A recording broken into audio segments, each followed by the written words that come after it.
Chapter 2807, 3-Star Wanderer's Shop. Feng's statement was like a hammer that struck everyone's mind. For a time, those intent on negotiating with Feng to maximize their own profits were nonplussed. Even Elder Wu, who had come here brimming with confidence, was momentarily at a loss for words. Feng's display of power was simply too astonishing. Zero Wing's strength had severely exceeded Elder Wu's expectations.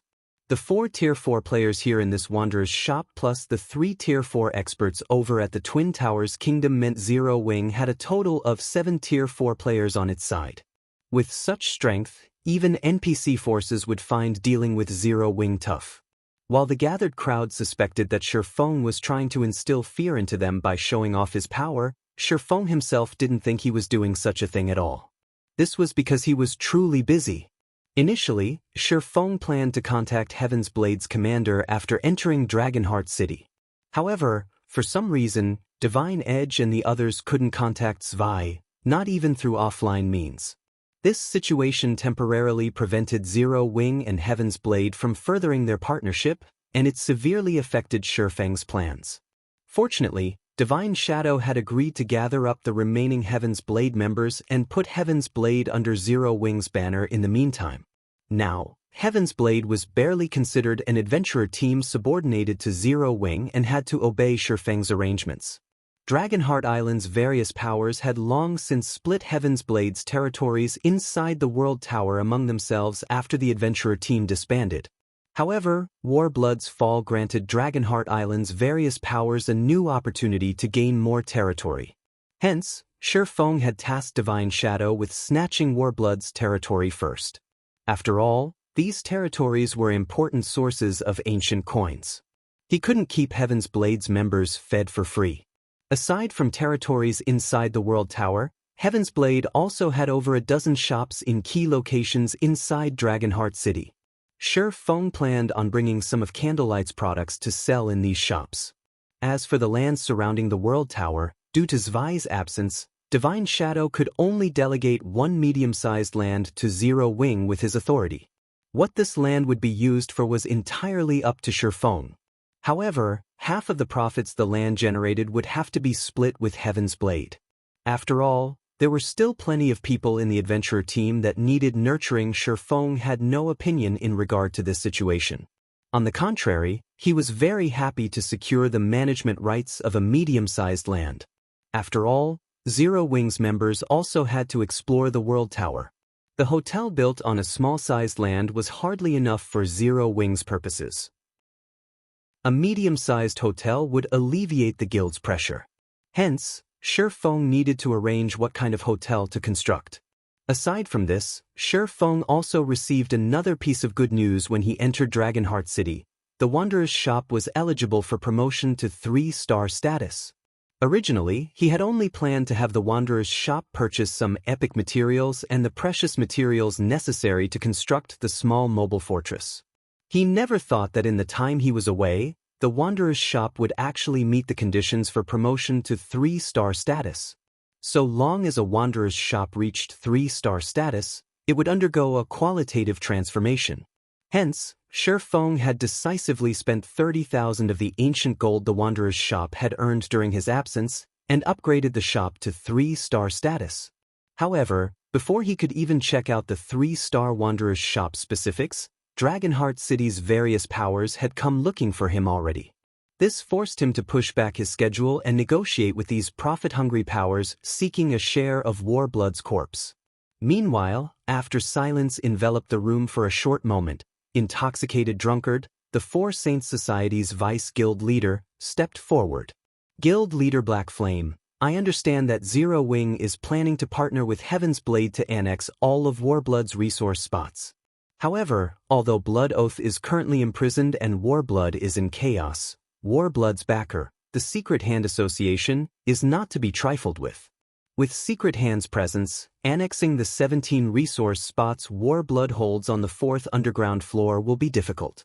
Of course, I believe that with your strength, annexing those resource spots shouldn't be a problem. However, maintaining them will be.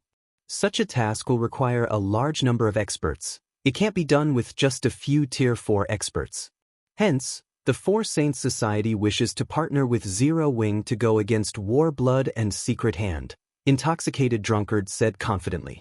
Once we annex all of Warblood's resource spots on the 4th floor, each of our sides will take half. Of course, we won't let Zero Wing give up these resource spots for nothing. After saying so, Intoxicated Drunkard took out a city-building order from his bag. The Four Saints Society understands that Zero Wing is currently having difficulty defending the Secret Covenant Tower. However, with this city-building order, Zero Wing can instantly construct a guild city beside the tower. With this guild city to fall back on, Zero Wing should have a much easier time repelling the various superpowers. In addition, the Four Saints Society will also trade various rare materials and level 110+ secret silver weapons and equipment with Zero Wing. We will sell these items to Zero Wing at market value. May I know what you think of this, Guild Leader Black Flame? When Intoxicated Drunkard took out the city-building order, the other powers' representatives were dumbfounded. This situation also made many of the powers seeking to partner with Zero Wing despair. The Four Saints Society was a super guild. Only a few powers operating on Dragonheart Island could match its resources, manpower, and background. Even setting aside the fact that the Four Saints Society was a super guild, just the city-building order alone made it impossible for the various powers present to compete with the Four Saints Society. This was because the city-building order was what Zero Wing currently needed the most. At this time, a gloomy expression appeared on Elder Wu's face.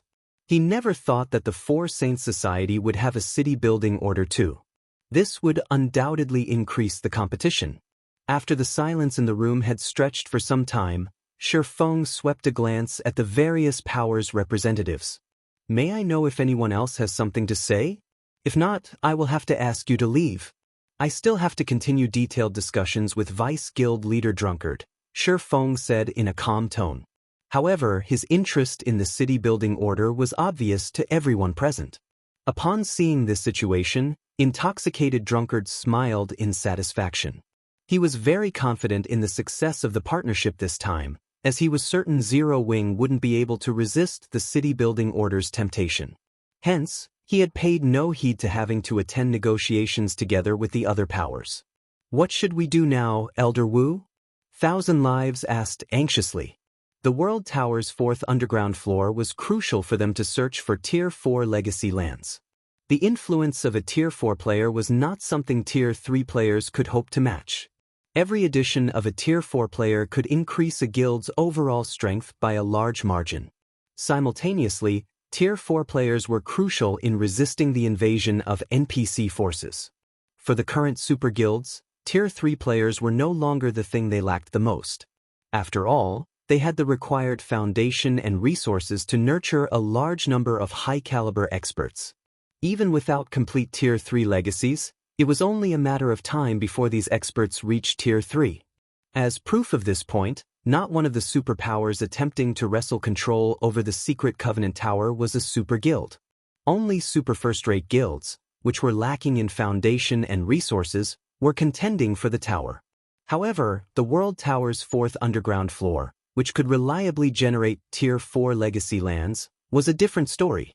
Moreover, the World Tower still had the 5th underground floor and beyond. The chances of Tier 4 legacy lands appearing in these locations were most likely even higher. However, if a power did not possess a base of operations on the 4th underground floor, exploring the even more dangerous 5th underground floor would be utterly impossible for this power.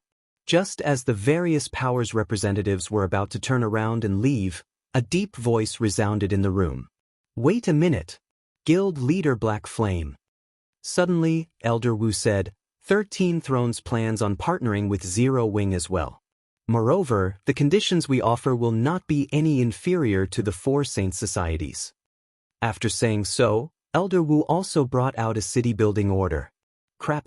Another city-building order. The representatives of the various powers present gasped at this situation. The city-building order was an incomparably rare item, no less rare than fragmented legendary items. Meanwhile, it was many times more valuable than fragmented legendary items. After all, There was no way a fragmented legendary item could compare with an entire guild city. When Elder Wu took out a city-building order, Intoxicated Drunkard's complexion darkened slightly. This is interesting. What should have originally been a monopoly has now become a two-sided competition. I wonder how Black Flame will decide?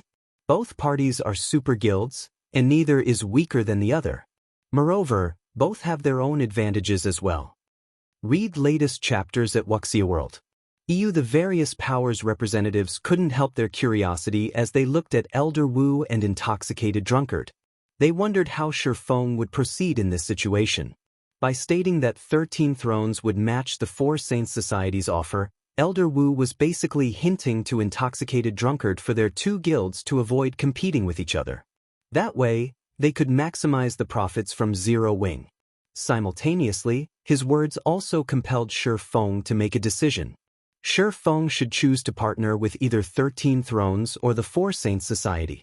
If Feng refused to choose one, then negotiations would not proceed. Naturally, Intoxicated Drunkard quickly picked up on Elder Wu's intentions. Hence, he remained silent and simply looked at Feng. Evidently, he planned on taking the same stance as Elder Wu. It seems both of you came with sincerity for cooperation. Feng smiled as he looked at the two city-building orders before him. Unfortunately, I cannot agree to any of your conditions. Chapter 2808 Feng's conditions, you can't agree? What do you mean by that, Guild Leader Black Flame?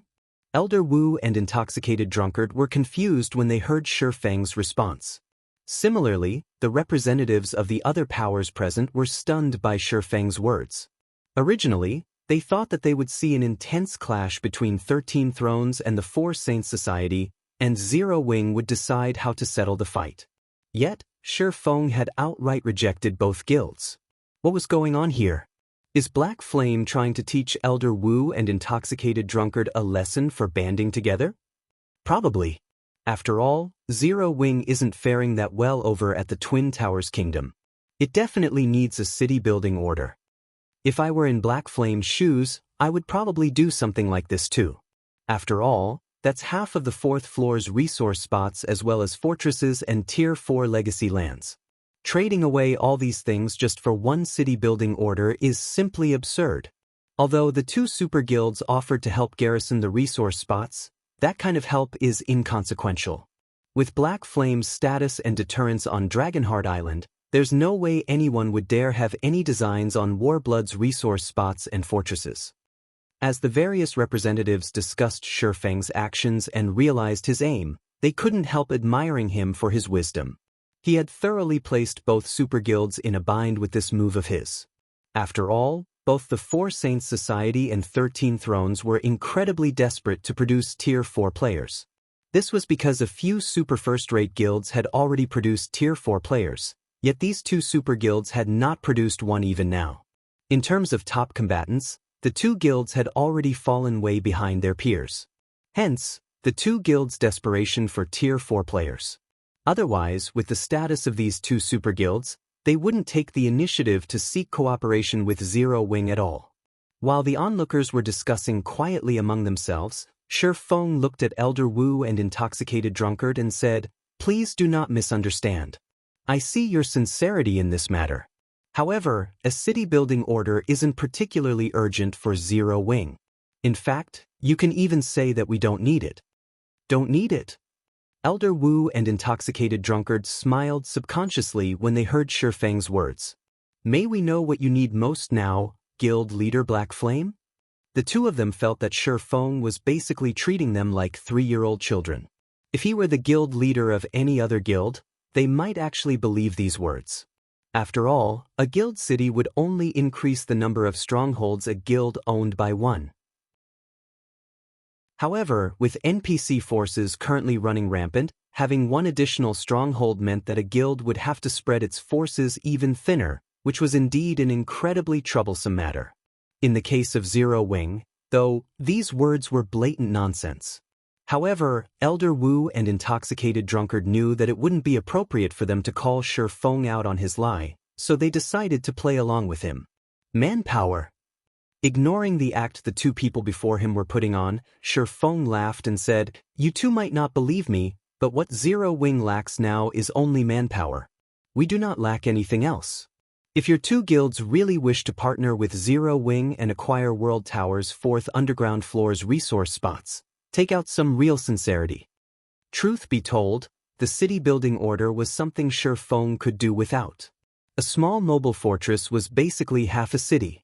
Not to mention, an ordinary guild city wouldn't suffice to let Zero Wing exert complete control over the secret Covenant Tower. Only a fortress could do that. This was because a guild city was more focused on defense than offense. A guild city mainly served as a place for players to rest and trade. At best, it could provide some benefits to the players heading into the secret Covenant Tower. It couldn't actually prevent other powers from forcing their way into the tower. In the end, Zero Wing would still have to rely on its own strength to accomplish this feat. This just so happened to be something beyond Zero Wing right now. However, it was a different story for a small mobile fortress. Mobile fortresses possessed great defensive capabilities and were top-tier war weapons. Otherwise, they wouldn't have been able to become the overlords of the sky. Manpower. Elder Wu and Intoxicated Drunkard nodded slightly at the same time. Although they found Feng's words more agreeable now, they still felt he was putting on an act. The two of them then exchanged looks and came to a tacit understanding. Since Feng insisted on acting, they would play along and see how long Feng could keep doing so. Smiling, Intoxicated Drunkard asked, "May I know how you plan on having our two guilds cooperate with you, Guild Leader Black Flame?" "Simple. I just need your two guilds to supply me with 300 advanced forgers, 200 advanced alchemists, 500 advanced architects, 100 advanced magicians, and 2 master magicians. I'll also need 10,000 Tier 3 players. Lend these people to me for half a month," Feng said, chuckling. "If you can agree to that, I will give you 2 of Warblood's small fortresses." When Feng finished speaking, Elder Wu and Intoxicated Drunkard were stunned. They couldn't understand Feng's purpose. Not only did he not want their city-building orders, but he was even asking for a large number of lifestyle players. Although Feng had also asked for 10,000 Tier 3 experts, the various superpowers already had around 50,000 Tier 3 expert players on average at this stage of the game. Lending 10,000 Tier 3 experts wouldn't be a problem for their 2 super guilds. On the contrary, the conditions Feng offered were incredibly advantageous to their 2 guilds. With a small fortress on the World Tower's 4th underground floor, their 2 guilds could reside on the 4th floor in the future. Simultaneously, they would have the necessary foundation to explore the 5th underground floor. "May I know your thoughts on this?" Feng asked, smiling. "City building order? The 4th underground floor's small fortresses? Tier 4 legacy lands?" These things were inconsequential to his present self. So long as he had the small mobile fortress, nobody in God's domain would be able to threaten Zero Wing. Not even Tier 4 players. The only problem was the massive scale of the small mobile fortress's construction, which required a considerable amount of manpower. It wasn't something he could accomplish easily by himself.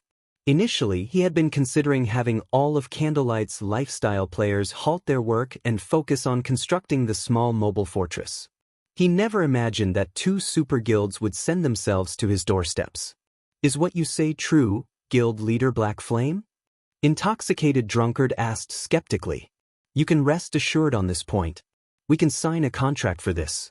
Your 2 guilds will be free to capture the 2 promised fortresses, and Zero Wing will not lay a finger on them. I can even stop Secret Hand's NPCs from interfering with your 2 guilds," Feng said with a sincere smile on his face. Upon hearing Feng's words of assurance, Elder Wu said without hesitation, "In that case, I agree to your offer on behalf of 13 Thrones, Guild Leader Black Flame." What super guilds lacked the least was manpower. Even though Feng was asking for quite a lot of manpower, it was well within their tolerance. The Four Saints Society has no problem with this arrangement either. Intoxicated Drunkard said, an indescribably happy smile appearing on his face. For the Four Saints Society, being able to gain one of Warblood's small fortresses just by loaning some manpower was an incredibly profitable trade. It was much better than surrendering a precious city-building order. As for the threat of the Secret Hand Association, just one word from Feng would most likely prevent any of the association's Tier 4 NPCs from setting foot in the World Tower. After all, the Holy Star Knight Legion was both the protector and manager of the World Tower. Prohibiting NPCs that attacked players from entering the World Tower would be an easy task for the Knight Legion. Without the Secret Hand Association, the only Tier 4 combatant Warblood would have on its side would be Autumn Plant. While he would still pose a problem, the Four Saints Society and 13 Thrones could handle him. Was upon seeing the situation, the other powers' representatives grew envious. They never thought that Feng would offer such loose conditions to the two super guilds. Nonetheless, fulfilling these conditions was still impossible for the other powers. Setting aside the large number of lifestyle players Feng sought, just the condition of 10,000 Tier 3 experts was already beyond them. Only the superpowers had the ability to do so. Elder Wu and Intoxicated Drunkards signed a contract with Feng on behalf of their respective guilds right away. According to the contract, 13 Thrones and the Four Saints Society would lend the stated manpower to Feng for half a month. Moreover, all operations for this half a month had to be kept a secret. Read latest chapters at Wuxia World. After signing the contract, the two super guilds promptly summoned the necessary manpower to Dragonheart Island. This was because the contract would take effect only after all the required manpower was assembled and transferred to Feng. Before that, their two guilds shouldn't even think of capturing Warblood's small fortresses. Having concluded negotiations with the two super guilds, Feng finally had some free time to himself. Inside the quiet third floor, Feng took out the several items he acquired from killing Sabrid and began inspecting them. Previously, he had been too busy to inspect Sabrid's loot. Now that he had finished his tasks, he could finally take a proper look at them. Sabrid had been the vice commander of Dragonheart City's City Defense Legion, a level 160, Tier 4 NPC, and an executive of the Secret Hand Association. Nobody would believe that he had only one fragmented legendary item on him. Chapter 2809. Half a step away, Sabrid had dropped a total of 6 items. Aside from the fragmented legendary greatsword Demonic Shadow, the 5 remaining items looked very ordinary. In fact, they looked so normal that Feng was confused when he first stored them in his bag. This was because the 5 items appeared to be a set. Of the 5 items, 4 were mirrors made entirely of crystal. However, unlike the fragmented legendary greatsword, these 4 mirrors did not radiate a frightening aura. More precisely, they did not even have a hint of aura. They looked ordinary beyond ordinary. As for the 5th item, it was an ink-black crystal the size of a basketball. Like the 4 crystalline mirrors, this crystal ball was similarly indescribably ordinary. It did not radiate even a whiff of mana. Interesting. Realization flashed in Feng's eyes as he looked at the ink-black crystal ball and 4 crystalline mirrors placed before him. If I didn't take a closer look at them, I would never have thought these 5 items actually had a magic disguise. The standard of this disguise is also absurdly high. It is definitely at the half-step Grandmaster standard. In God's domain, apart from special items, players needed to use the appraisal skill on most items to inspect their information. However, there was also another type of item that was outside of this category, and that was magically disguised items. Items that had magic disguise used on them would have their information concealed.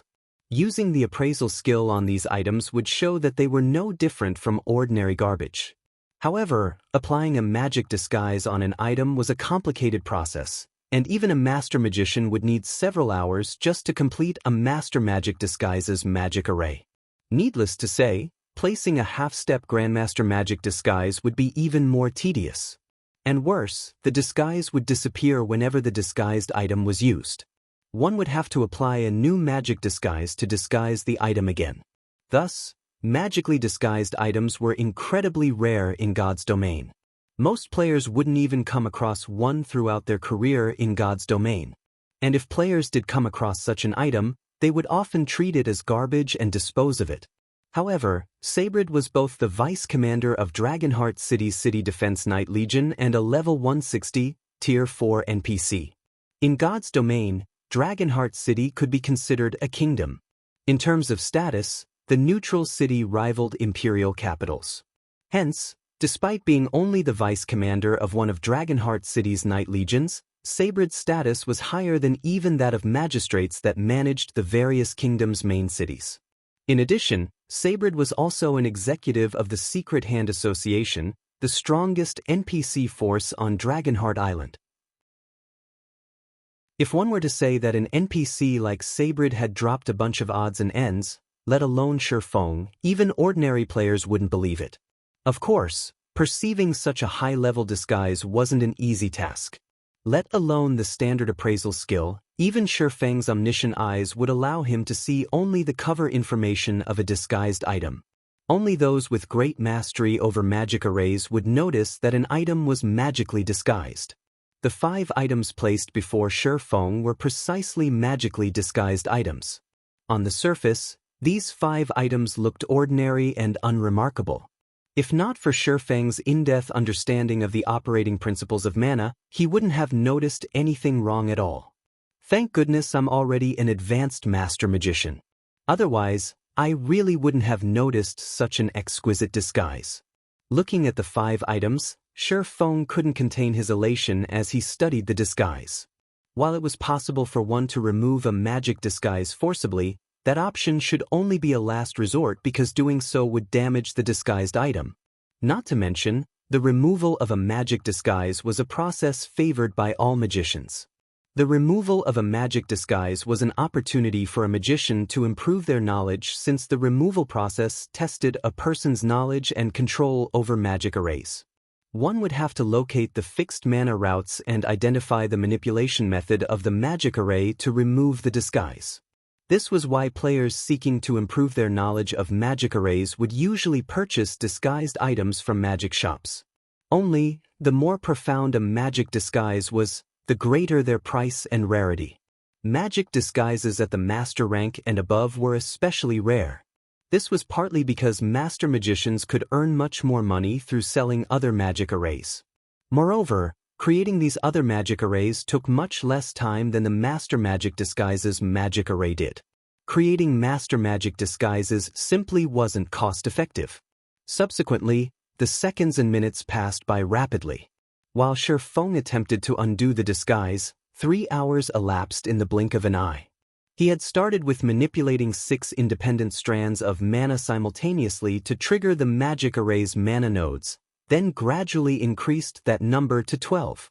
Feng had to admit that a half-step Grandmaster magic disguise was truly profound.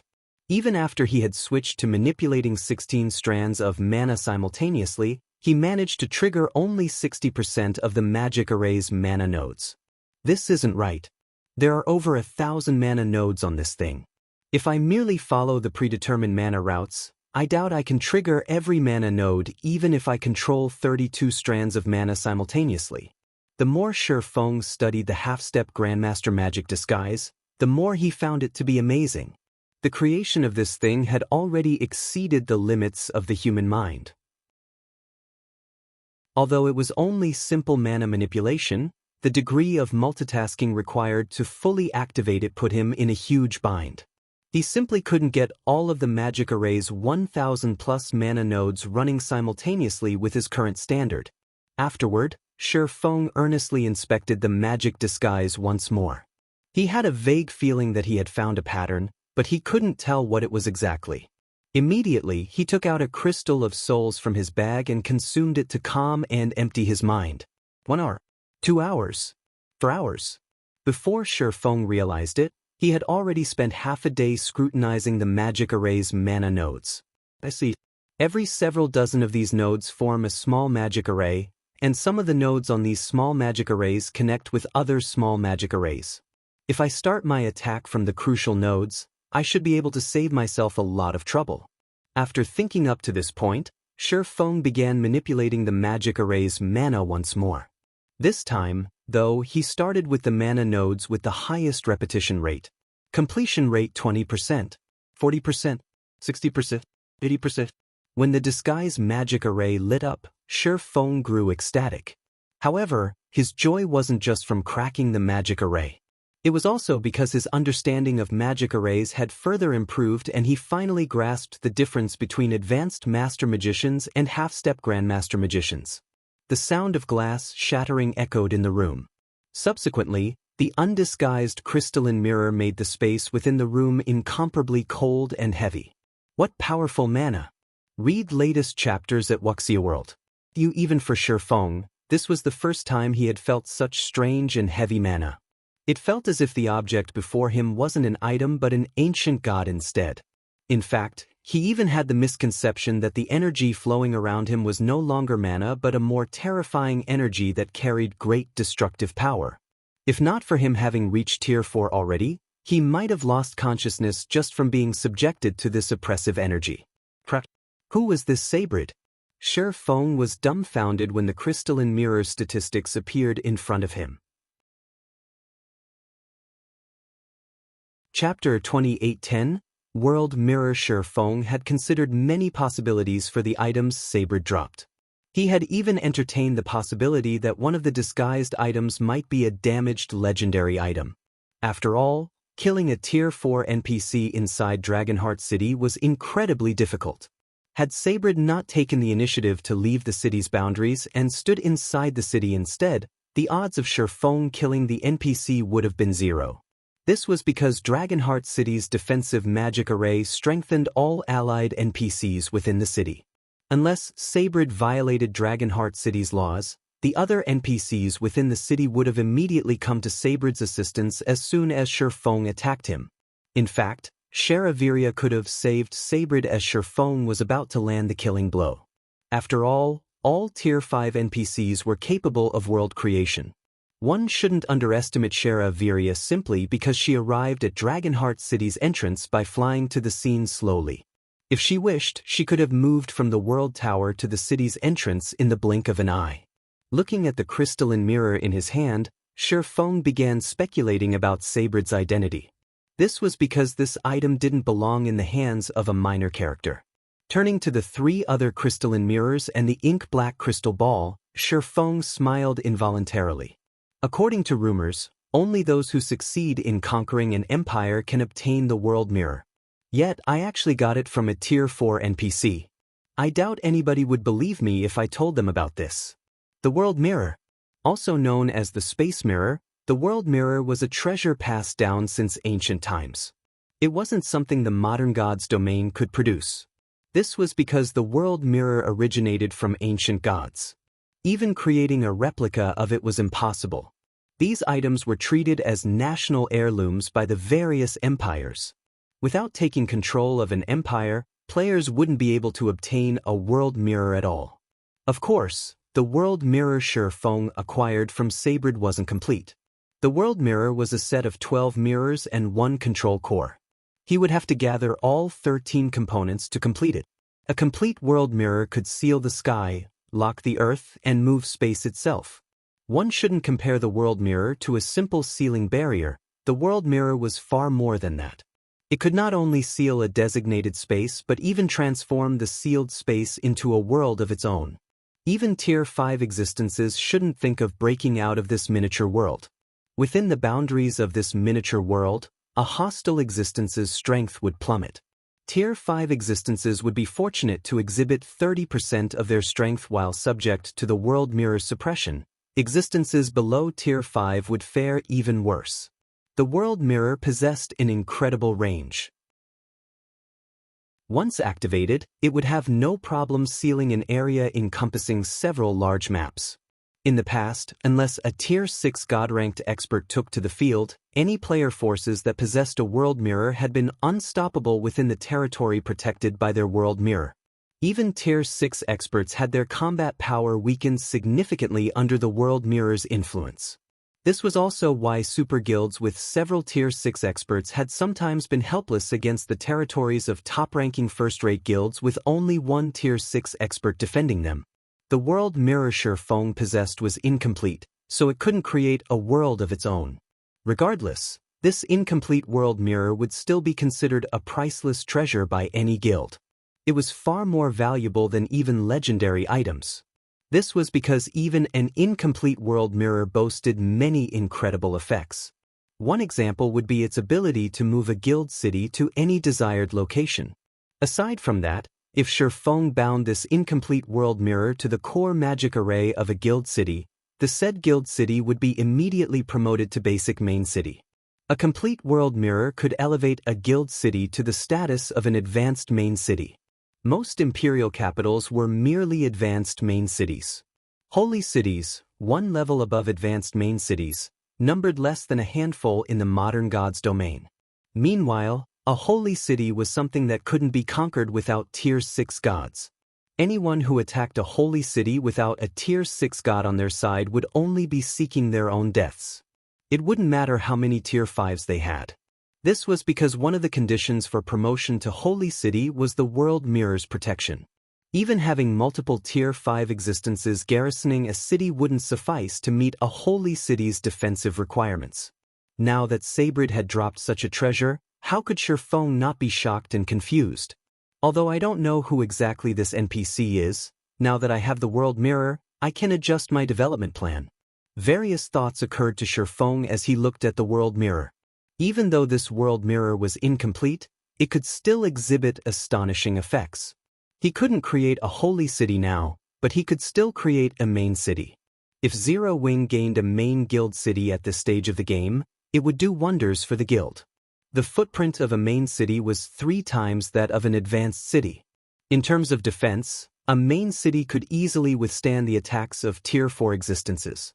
Most importantly, at the main city standard, a guild city would have no problem establishing itself almost anywhere in God's domain, aside from forbidden lands. It wouldn't have to worry about defending against monster tides. While Feng was debating which of Zero Wing cities he should bind the world mirror to, he suddenly received a message from Intoxicated Drunkard. Guild Leader Black Flame, both our guilds have already gathered the people you require in Dragonheart City. In a slightly eager tone, Intoxicated Drunkard asked, "When will you come to receive them?" "Already?" This news surprised Feng. Looking at the time, he saw that only half a day had gone by since the contract signing with the 2 super guilds. With Dragonheart City still sealed, teleporting into the city was impossible, hence, traveling to Dragonheart City would be difficult for players. Needless to say, assembling so many lifestyle players in Dragonheart City would be even more difficult. He had anticipated having to wait at least 2 days, yet the 2 super guilds had fulfilled their end of the bargain in just half a day. Their efficiency was truly superb. Of course. Smiling proudly, Intoxicated Drunkard said, "You shouldn't forget that our 2 guilds have focused on maritime development, Guild Leader Black Flame. This much is still within our capabilities. I'll head over right away." Nodding, Feng stored the world mirror and promptly left the Wanderer's shop to receive the 2 super guilds people. A group of 20,000 Tier 3 experts and several thousand lifestyle players would attract anyone's attention. However, as Elder Wu and Intoxicated Drunkard understood Feng's thoughts very well, they did not conduct the handover in Dragonheart City. Instead, they chose to do it outside the city. This way, the transaction would be sub rosa, and Feng wouldn't have to worry about his intentions getting exposed. Guild Leader Black Flame, all of the manpower you requested is here. These people will follow your command for the next half-month. Moreover, they have also signed a contract that prohibits them from leaking information on the task they have to do, Intoxicated Drunkard said, smiling as he pointed at the tens of thousands of players standing in the valley behind him. "Now that we've fulfilled our end of the contract, may we know when our 2 guilds can head to the World Tower?" Their 2 guilds urgently needed the 4th underground floor's small fortresses. After all, the sooner they occupied the fortresses, the sooner they could start searching for Tier 4 legacy lands. Otherwise, they wouldn't have expended so much effort to bring all these people to Dragonheart City in such a short time. Looking at the anxious expressions of Intoxicated Drunkard and Thousand Lives, Feng chuckled and said, "You can begin capturing the fortresses now. I have already notified Yu Luo about it. She is also an honorary knight, and she will keep an eye out for Warblood and Secret Hand inside the World Tower. If Secret Hand dares to try anything, they won't get away with it. So, you can do as you wish inside the tower. In that case, thank you, Guild Leader Black Flame. Intoxicated Drunkard's eyes glowed brightly when he heard Feng's reply. I still have matters to attend to, so I'll take my leave first. 1,000 lives similarly departed in a hurry after thanking Feng. After the two guild executives left, the remaining members of the two super guilds looked at Feng in a daze, wondering what Feng planned on having them do afterward. Everyone follow me. I'm afraid you'll be very busy for the upcoming period. After glancing at the tens of thousands of players in the valley, Feng nodded and led them to a nearby island. He then set up a sealing barrier there to prevent anyone on the island from contacting the outside world. This barrier also prevented players from going offline. Anyone who wished to log out of the game would have to leave the barrier first. Read latest chapters at Wuxia World. 3 days later, on a barren island nearby Dragonheart Island, with a face full of excitement, Solitary 9 flew up to Feng, who was drawing a magic array inside a humongous steel fortress. Commander, I just received news from Dragonheart City. Starlink and Miracle have begun taking action. Should we head over now? After completing the core magic array, Feng breathed out a deep sigh. Those guys sure moved quickly, Feng said, chuckling. Fine. I'm done here as well. Have Thorn get ready on his side. We're returning to the eastern continent now. Yes, sir. Solitary 9 nodded, his eyes shining with excitement. Chapter 28:11 Changes to Sky Spring City Twin Towers Kingdom, Sky Spring City. Accompanied by several bright flashes, 3 cloaked figures appeared in the city's teleportation hall. These 3 figures belonged to none other than Feng, Lifeless Thorn, and Solitary 9. The sight of a massive crowd of players greeted the trio upon arrival. At a glance, they could estimate that the building held over 10,000 players. The place looked much more prosperous than even the teleportation hall of the Twin Towers Kingdom's royal capital. The majority of the players present were Tier 3 and sported guild emblems belonging to various guilds. These players all radiated a cold-killing intent, which created a strange atmosphere inside the teleportation hall. Why are there so many guild experts here? Solitary 9 was surprised as he took in the surroundings. Even Dragonheart City's teleportation hall is far from comparable to this place. From what Solitary 9 could tell, quite a few of these Tier 3 experts were at the Refinement Realm standard. Even among the superpowers, Refinement Realm experts were treated as core members. However, he counted more than 500 Refinement Realm experts just in the teleportation hall alone, around the number of Refinement Realm experts an average superpower possessed. Friends, you must have just arrived in the Twin Towers Kingdom, right? I'll have you know that this day might very well go down in the history books of God's domain, a robust, Tier 3 Berserker said, smiling as he walked out of the teleportation array. This Tier 3 Berserker had reached level 122. He was fully equipped in level 120 fine gold equipment and carried a level 120 dark gold axe on his back. Based on equipment alone, he could rank among the top of Tier 3 players. Moreover, this Berserker did not wear a guild emblem. This meant he was an independent expert. Being able to secure himself such high-quality equipment was a testament to his capabilities. The dozen or so players following after the Berserker possessed similar equipment standards. Since everyone in the group had a white lion symbol marking their equipment, they evidently were members of the same adventurer team. Go down in God's domain's history? Stunned by these words, Solitary 9 asked curiously, Friend, we have indeed just arrived in this kingdom. Do you mind telling us what's going to happen here today? Our White Lion adventurer team just received news of this as well. It seems that Starlink somehow managed to recruit the help of some Tier 4 NPCs, and these NPCs captured around a dozen guild executives from Zero Wing, Unyielding Soul, and Crimson Emperor during a fight at a blockade. These guild executives are currently imprisoned in Starlink's residence, the robust Berserker said. Starlink has announced a crusade against Zero Wing's blockade at the Secret Covenant Tower and is calling for all powers to gather in Sky Spring City. Starlink is also demanding the 3 guilds remove the seal on Sky Spring City. Otherwise, it's going to use the captured executives as a sacrifice as an opening gambit. I heard that besides Zero Wing's alluring Summer and Shadow Sword, even Unyielding Soul's Vice Guild leader Mu Lingsha and Crimson Emperor's up-and-coming talent Blue Gown were captured. If the 3 guilds don't concede, Starlink will have the Tier 4 NPCs kill these people using a method that will harm their souls. Not only will these people suffer increased death penalties, but they will also enter a weakened state for a long period. There's even a possibility that their accounts will get crippled. Upon hearing the Berserker's words, Feng frowned slightly. He never thought that the Secret Hand Association's Tier 4 NPCs would actually interfere in this matter. How bold of Starlink! It dares wag its tail in Zero Wing's territory and even use the 3 guilds' executives as a sacrifice? Feng sneered. I know, right? But you have to admit that Starlink is no longer the same as before. Rumors have it that Starlink has 3 Tier 4 players, as well as several superpowers backing it. Now, it even has an NPC force supporting it. In terms of influence on the Eastern continent, even the 5 great super guilds can't compare to Starlink now. The robust Berserker nodded. As our White Lion Adventurer team is quite well known in the Twin Towers Kingdom, we received an invitation to take part in the crusade.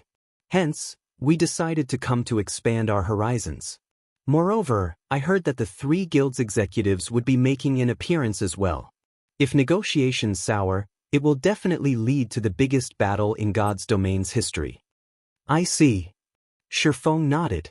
After listening to the Berserker, Feng roughly understood what Starlink was planning. Simply put, Starlink was trying to show off its strength with this operation. One of its reasons for doing so was to deal with Zero Wing, Unyielding Soul, and Crimson Emperor. Another reason was to present itself as an existence rivaling the 5 great super guilds. Hence, it had invited so many powers to take part and witness the operation. Friends, Sky Spring City is a mess right now. If you're trying to enter that rumored secret Covenant Tower, I'm afraid you visited the wrong city. Moreover, many superpowers are keeping a close eye on the tower right now. If independent players like ourselves are not careful, we might get treated as one of the 3 guilds members. If that happens, things will get troublesome. Looking at Feng's group of 3, the robust Berserker cautioned, you might get killed if you're lucky, or captured if you're unlucky. So, it's best to be careful. Thank you for the warning, Feng said. After Feng finished speaking, he left the teleportation hall with Lifeless Thorn and Solitary 9. After Feng's group departed, a male youth from the Silver Lion Adventurer team looked at the robust Berserker in confusion and asked, Boss, why did you start talking to those strangers all of a sudden? It's nothing. I just thought that those 3 felt extraordinary. The more friends you have, the more options you have in life. It hasn't been easy for our adventurer team to grow to its current state. If we manage to befriend some experts, it will only benefit us, the robust Berserker replied, chuckling as he looked at the departing figures of Feng's group. Also, that cloaked swordsman looks quite familiar, though I can't remember who he is at the moment. Extraordinary? Familiar? Snickering, the youth said, Boss, everyone who visits Sky Spring City is at Tier 3.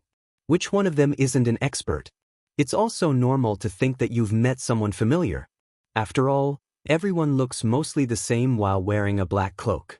Honestly, I doubt that those 3 are anything amazing. After all, they came here without even knowing about the crusade. They also didn't receive an invitation from Starlink. They are probably experts from some backwater city. Read latest chapters at Wuxia World. Few experts were a dime a dozen in God's domain nowadays. However, only a small portion of these experts could make a name for themselves. Meanwhile, any of such experts operating in the Twin Towers Kingdom and the neighboring countries would have received an invitation from Starlink. The fact that Feng's group didn't proved that they were only ordinary experts unworthy of the White Lion Adventurer team's attention. Meanwhile, outside the teleportation hall, Commander, are we going there now? Lifeless Thorn asked when he saw that Feng wasn't heading for Zero Wing's residence. Starlink has invited experts from all over for a crusade and is even planning on using Zero Wing's executives as sacrifices. How can I not go there to congratulate it? Feng said, rolling his eyes at lifeless Thorn. Feng made his way to Starlink's magnificent and luxurious residence that stood on the city's main street. Chapter 28:12 Storm Brewing at the Residence Sky Spring City, Starlink's residence. At this time, Tier 3 experts were thronging to Starlink's residence, which occupied an area equivalent to 2 sports stadiums. Before Feng's group of 3 could arrive at the entrance of Starlink's residence, they saw the players crowding the main street, stepping aside and opening a path for a 100-man team. All the members of this 100-man team were at least a level 125, Tier 3 expert. They were also equipped with level 120 dark gold equipment and 2 or 3 pieces of epic equipment. The 2 people walking in the head of this team were even more eye-catching. Not only were they equipped with 6 or more pieces of epic equipment each, but both of them were actually Tier 4 players. One of them was a level 129 Berserker Emperor, while the other was a level 130 Sword Emperor. Just seeing their gear, levels, and tier made the surrounding players sigh in fascination. Crap, who are these people? Why haven't I seen that guild emblem before? You don't know? They're from a guild called 100 Ghosts, an incredibly mysterious guild that appeared recently. I heard that it has an incredible origin. Although the guild has very few members, every one of them is an expert at Tier 3 or higher. That's right. That man and woman you see leading them are especially amazing. Before they got promoted to Tier 4, they secretly challenged the various superpowers monsters and won 49 out of 49 challenges. I never thought that those 2 would get promoted to Tier 4 after disappearing from the public eye for some time. If they already had an undefeated record before reaching Tier 4, doesn't this make them nigh invincible now that they've reached Tier 4? The surrounding players held heated discussions over 100 Ghosts' 100-man team. Simultaneously, they couldn't help admiring Starlink. 100 Ghosts was a guild that did as it pleased. It did not show respect to any superpower, yet it had actually accepted the invitation to participate in Starlink's crusade. 100 Ghosts? Feng was slightly surprised when he overheard the surrounding players' conversations. In the past, he had heard a little of the guild known as 100 Ghosts. The guild had been an incredibly mysterious existence even back then. Moreover, it had revealed itself to the public 3 years after the game's launch, shortly after the first major system update. The moment this guild made its existence known to the world, it had shaken the entire God's domain. This was because 100 Ghosts had actually had over 30 Tier 4 experts at the time. Back then, even the superpowers only had around 30 Tier 4 experts, with stronger ones having around 40. In addition, after 100 Ghosts made its public appearance, the guild's Tier 4 experts began frenziedly challenging the various superpowers and took the continent by storm.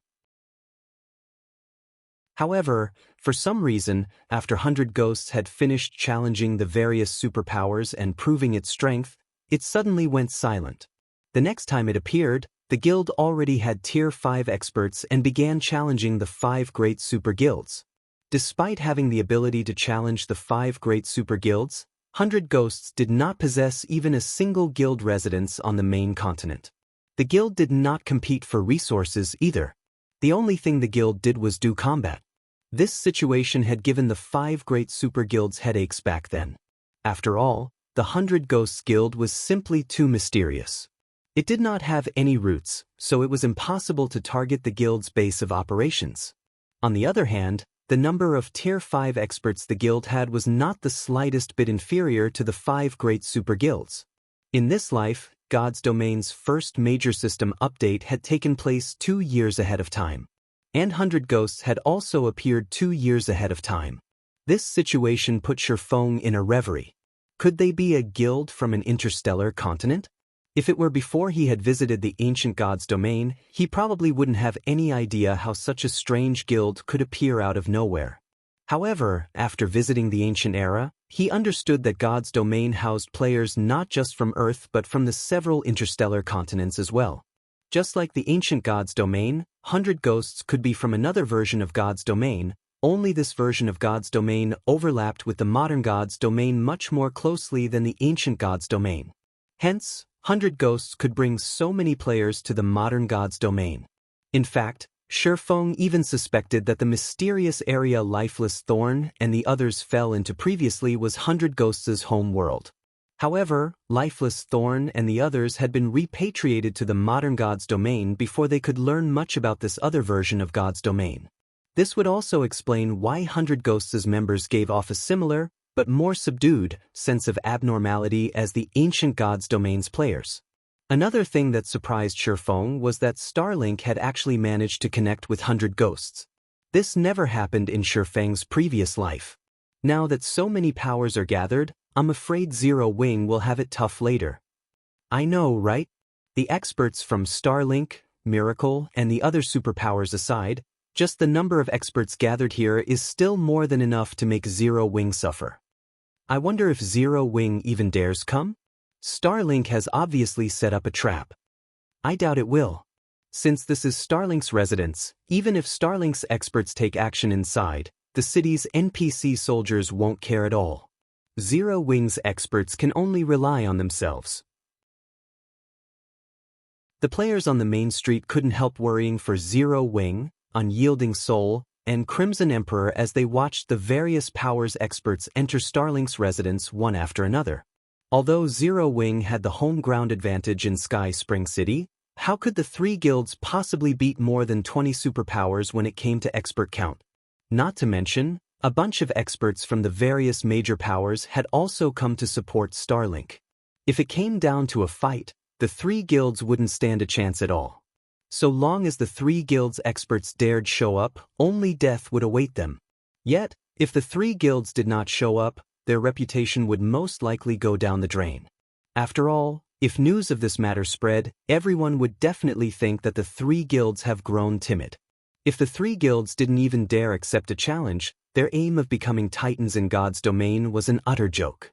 While the rubberneckers were conversing among themselves, a team of several dozen players suddenly appeared on one end of the main street, their arrival startling the gathered crowd.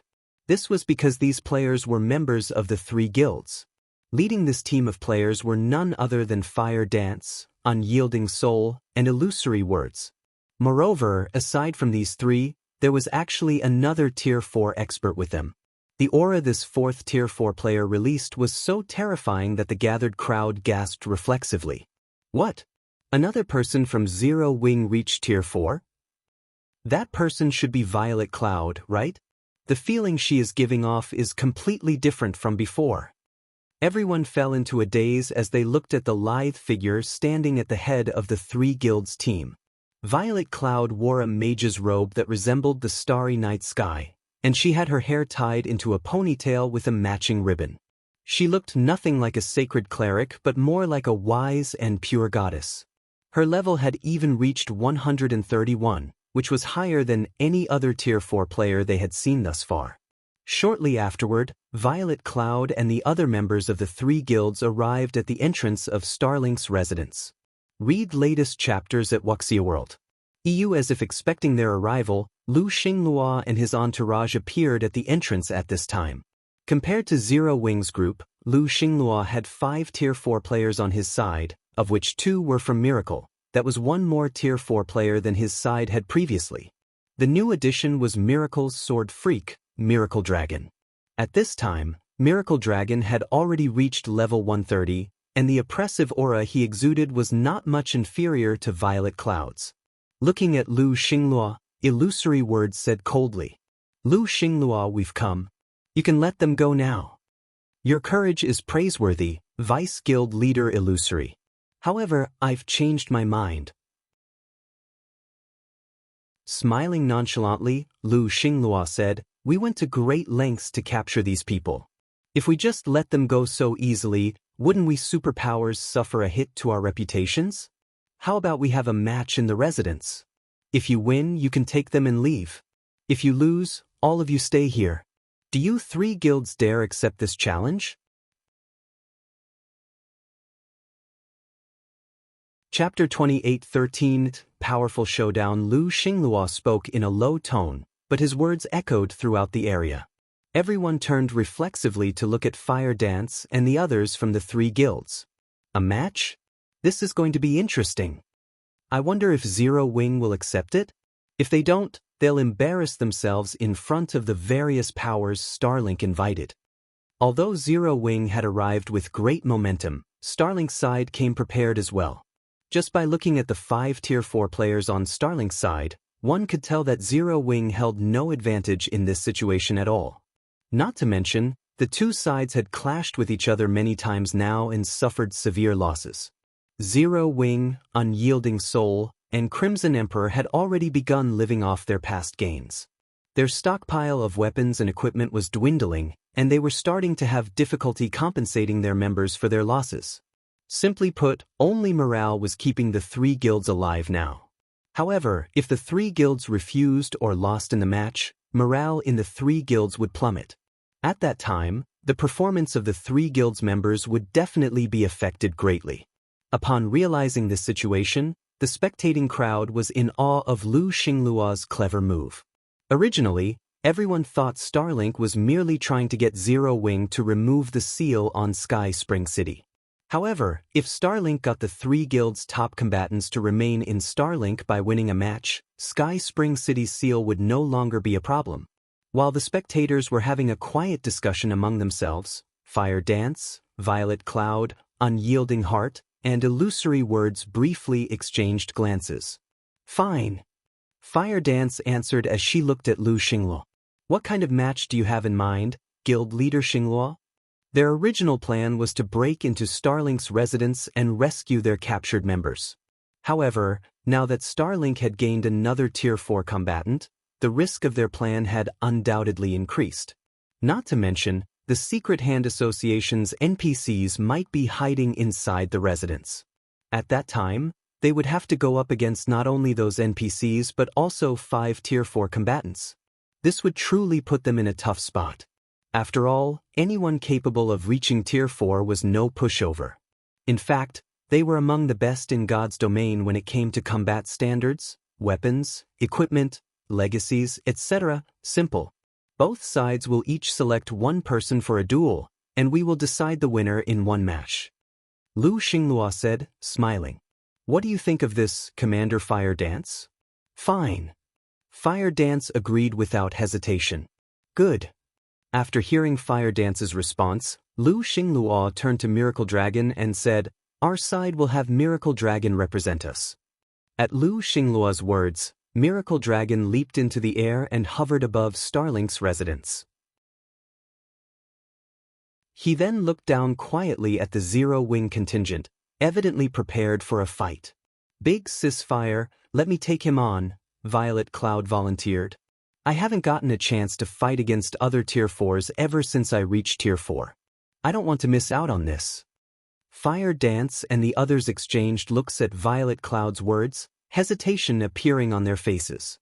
The fact that Lu Xingluo dared let Miracle Dragon represent Starlink's side meant that he was confident of victory. Otherwise, he would have had a veteran Tier 4 player take to the field instead. Of course, Lu Xingluo could have made such a decision because the other Tier 4 players had long since exposed their cards during the past few battles. In contrast, Miracle Dragon had only gotten promoted to Tier 4 recently, so the moves he possessed were still unknown to Zero Wing's side. Alright, but be careful. In the end, Fire Dance still nodded and consented to Violet Cloud's request. Their side couldn't afford to lose this battle. However, Zero Wing's veteran Tier 4s faced a similar problem to Starlink's veteran Tier 4s. On the other hand, Violet Cloud was not the slightest bit inferior to the 3 of them in combat standards. Now that she had gotten promoted to Tier 4 as well, it went without saying her strength rivaled theirs. Hence, letting Violet Cloud represent Zero Wing's side wasn't exactly a bad decision. Unyielding Heart and Crimson Emperor did not oppose Fire Dance's decision. Instead, they warned Violet Cloud to stay out of melee range from Miracle Dragon. Otherwise, Miracle Dragon's lightning-quick attacks would devastate a magical class player like Violet Cloud. Afterward, Violet Cloud similarly leaped into the air and hovered 100 yards away from Miracle Dragon. I lost to Gentle Snow last time because of my basic attributes, but you won't be as lucky as Gentle Snow.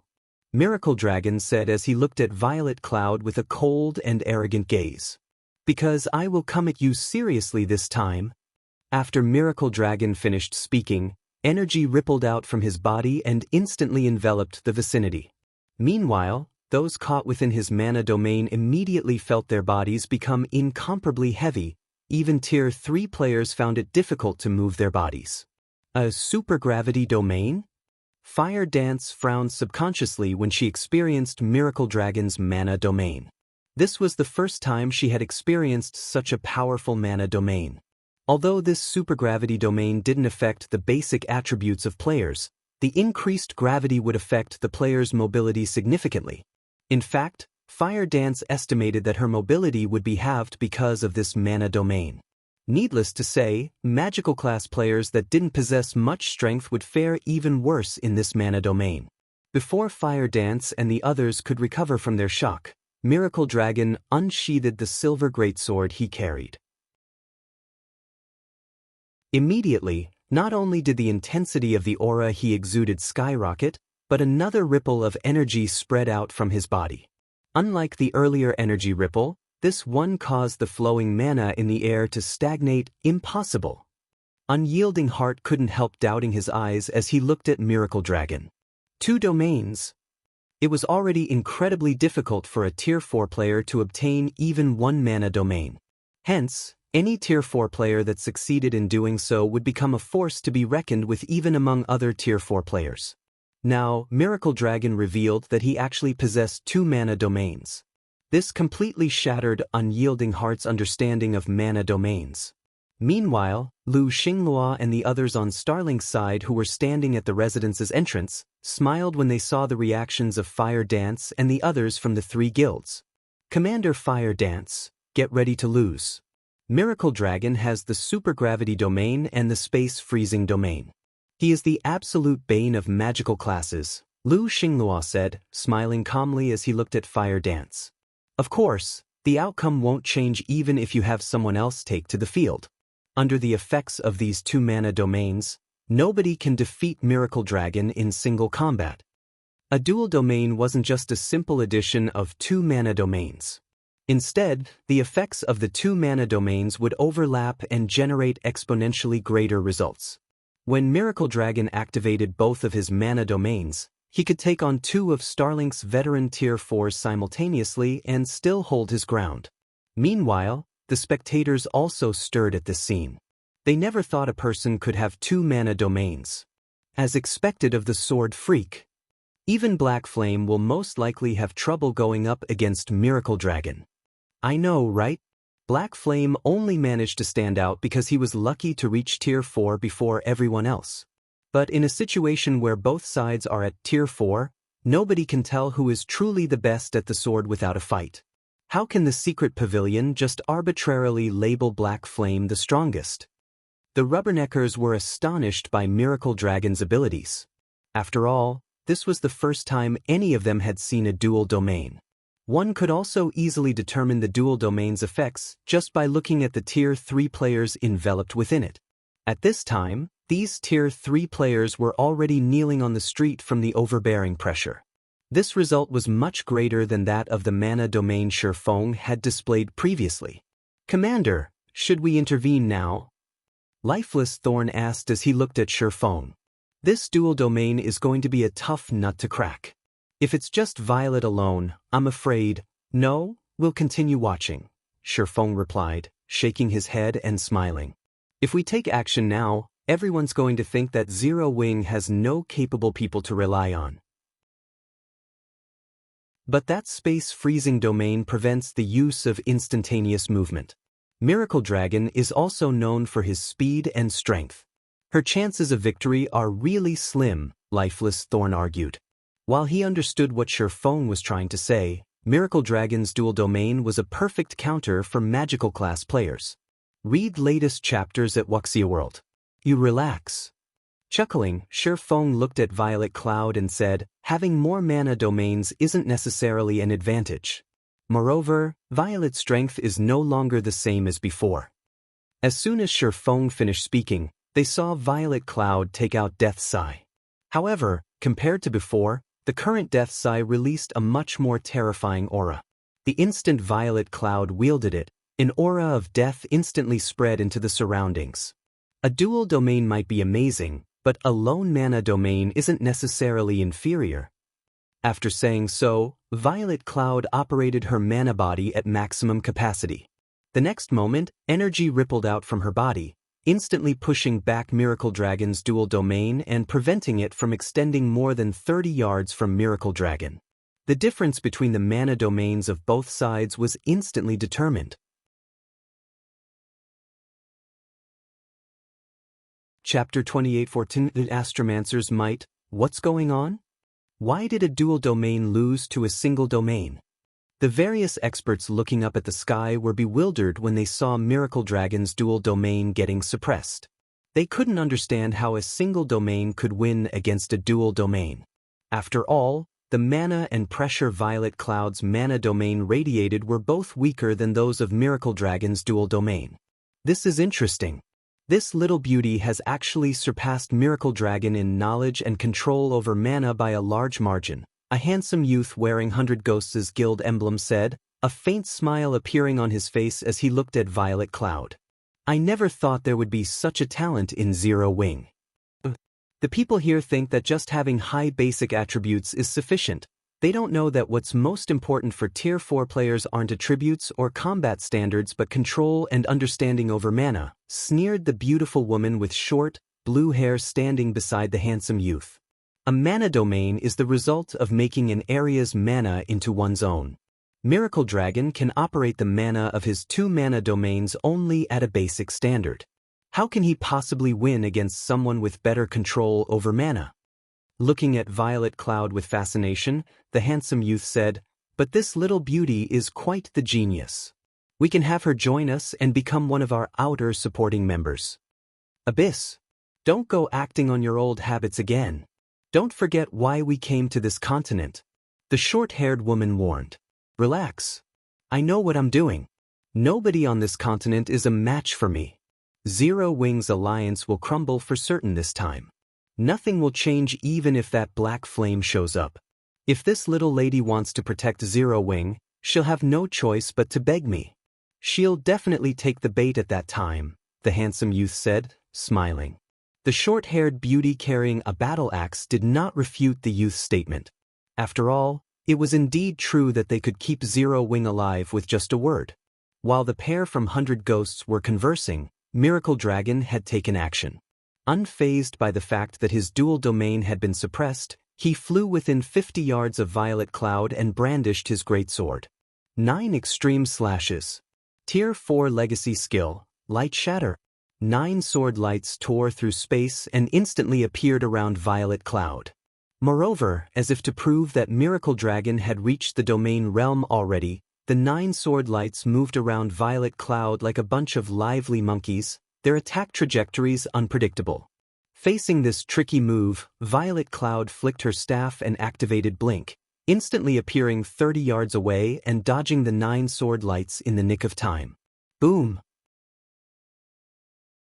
A moment after Violet Cloud used Blink, the 9 sword lights converged on her original location and exploded, transforming the area within a 20-yard radius into an empty void. The power of this attack practically rivaled that of superior mythic monsters of the same level. However, before Violet Cloud could catch her breath, several more sword lights appeared around her, to which she responded by using Blink again. This process repeated itself over and over, the sword lights hounding Violet Cloud like her shadow. This scene dumbfounded the spectating crowd. After all, at this time, Miracle Dragon looked more like a ranged player than a melee player. Every time he brandished his great sword, several sword lights would appear around Violet Cloud. Despite the distance between the two players, it was as if Miracle Dragon were right beside Violet Cloud. Miracle Dragon really isn't holding back. Thousand Miles, who was standing at the entrance, burst into laughter as he watched the fight in the sky. At this rate, the fight will end in less than 10 seconds. Miracle Dragon was a magic swordsman. His class perfectly combined magic with the sword. The class was proficient in melee combat as well as ranged combat. While it was indeed amazing that Violet Cloud managed to render Miracle Dragon's dual domain useless, thanks to the Light Shatterer skill, Miracle Dragon could still thoroughly exhibit the might of his godly fast attacks. You might have a lot of movement skills, but while my Light Shatterer skill is active, it won't matter where you run to, so just surrender obediently. Miracle Dragon said, smirking as he watched Violet Cloud constantly dodging his attacks. Most people might expect him to be at a disadvantage when going up against magical class players, but he was a magic swordsman. It didn't matter whether he fought at close quarters or range. He was proficient in both forms of combat. Meanwhile, Light Shatterer had a 3-minute duration. Even if Violet Cloud had many movement skills, she definitely wouldn't have enough to last 3 minutes. And once she ran out of movement skills, all she could do was wait for death. Thank you for your warning. Looking at the arrogant magic swordsman, Violet Cloud smiled faintly and said, I might not be able to dodge them if I'm alone, but what if there are multiple copies of myself? After saying so, Violet Cloud swung her staff and summoned several dozen identical copies of herself within her vast starry domain. Then, the figures of Violet Cloud and her copies turned blurry, becoming indistinguishable from one another. Doppelgangers? Miracle Dragon was momentarily startled. No, their auras are too weak to be doppelgangers. They should only be illusions, and there should only be one physical body. Watch me break this move of yours. Miracle Dragon began brandishing his great sword wildly. Unlike before, his sword lights no longer converged on a single point. Instead, they scattered all around Violet Cloud's starry domain, leaving empty voids wherever they passed and turning the starry domain into a place of death. After the series of rampant attacks, black voids filled the starry domain, which covered a 300-yard radius, this outcome thoroughly demonstrating the power of a Tier 4 magic swordsman. You refuse to come out even in death? Miracle Dragon was puzzled as he looked at the dark void before him.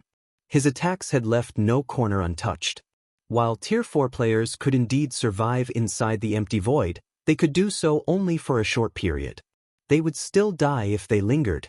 As soon as Miracle Dragon finished speaking, however, Violet Cloud came strolling out of the black void entirely unscathed.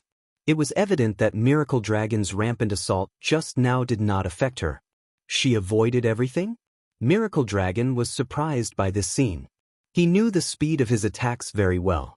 Only by using skills like Blink could magical class players dodge them. Relying solely on physical movements for evasion was impossible. Tanking his attacks would also be utterly foolish, and he would be more than glad to see Violet Cloud try. After all, her defense was bound to slip up against his swift and violent attacks. Nevertheless, Violet Cloud remained unscathed. Even her robe was intact. This proved that Violet Cloud had actually dodged all his sword lights. Amazing! I didn't even have time to cast my spells while dealing with those fast attacks. Thankfully, my starry domain just so happens to counter you. Otherwise, this really would be a tough fight. Violet Cloud sighed ruefully as she looked at the dark space around her. While the doppelgangers she summoned might seem like illusions, they were, in a certain sense, real. This was because she could freely shuttle her real body between these doppelgangers. This ability was much stronger than her blink skill. Moreover, while this ability cost concentration and mana to use, it didn't have a cooldown. And once her control over this ability improved, she could potentially summon thousands of copies of herself within her starry domain. Little girl, you're as arrogant as your guild leader. I refuse to believe you can dodge my attacks forever. Miracle Dragon said. He then held up his great sword in preparation for another round of attacks. However, before Miracle Dragon could brandish his weapon, shadow blades emerged from the dark void behind Violet Cloud, numbering 600. Miracle Dragon, did you think I was hiding in the void just to dodge your attacks? Chuckling softly, Violet Cloud said, I spent a long time preparing to deal with you. Now, let me see how you block these 600 shadow blades. As soon as Violet Cloud finished speaking, the 600 shadow blades carrying devastating power began raining down on Miracle Dragon like a hail of bullets. Miracle Dragon knew that there was no way he could dodge them all. Immediately, he activated his Berserk skill, drastically increasing his basic attributes and doubling his attack speed. The next moment, he brandished his great sword, blocking the shadow blades one after another in rapid succession. A shadow blade would get sent flying away every time Miracle Dragon swung his great sword. However, under Violet Cloud's control, these shadow blades would quickly correct their trajectories and attack him once more. The space above Starlink's residence transformed into a dark void, the shockwaves of the battle spreading throughout Sky Spring City. Rather than a clash between players, the duel between Violet Cloud and Miracle Dragon looked more like a clash between monsters. From watching this battle, the Tier 3 players present thoroughly understood how insignificant they were in front of Tier 4 players.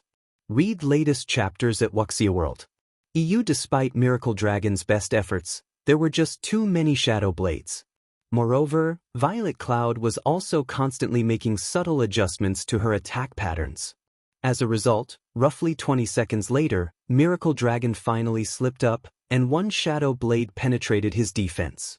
Just one hit took away 1/4 of Miracle Dragon's HP. Moreover, within a few more seconds, he slipped up 3 more times.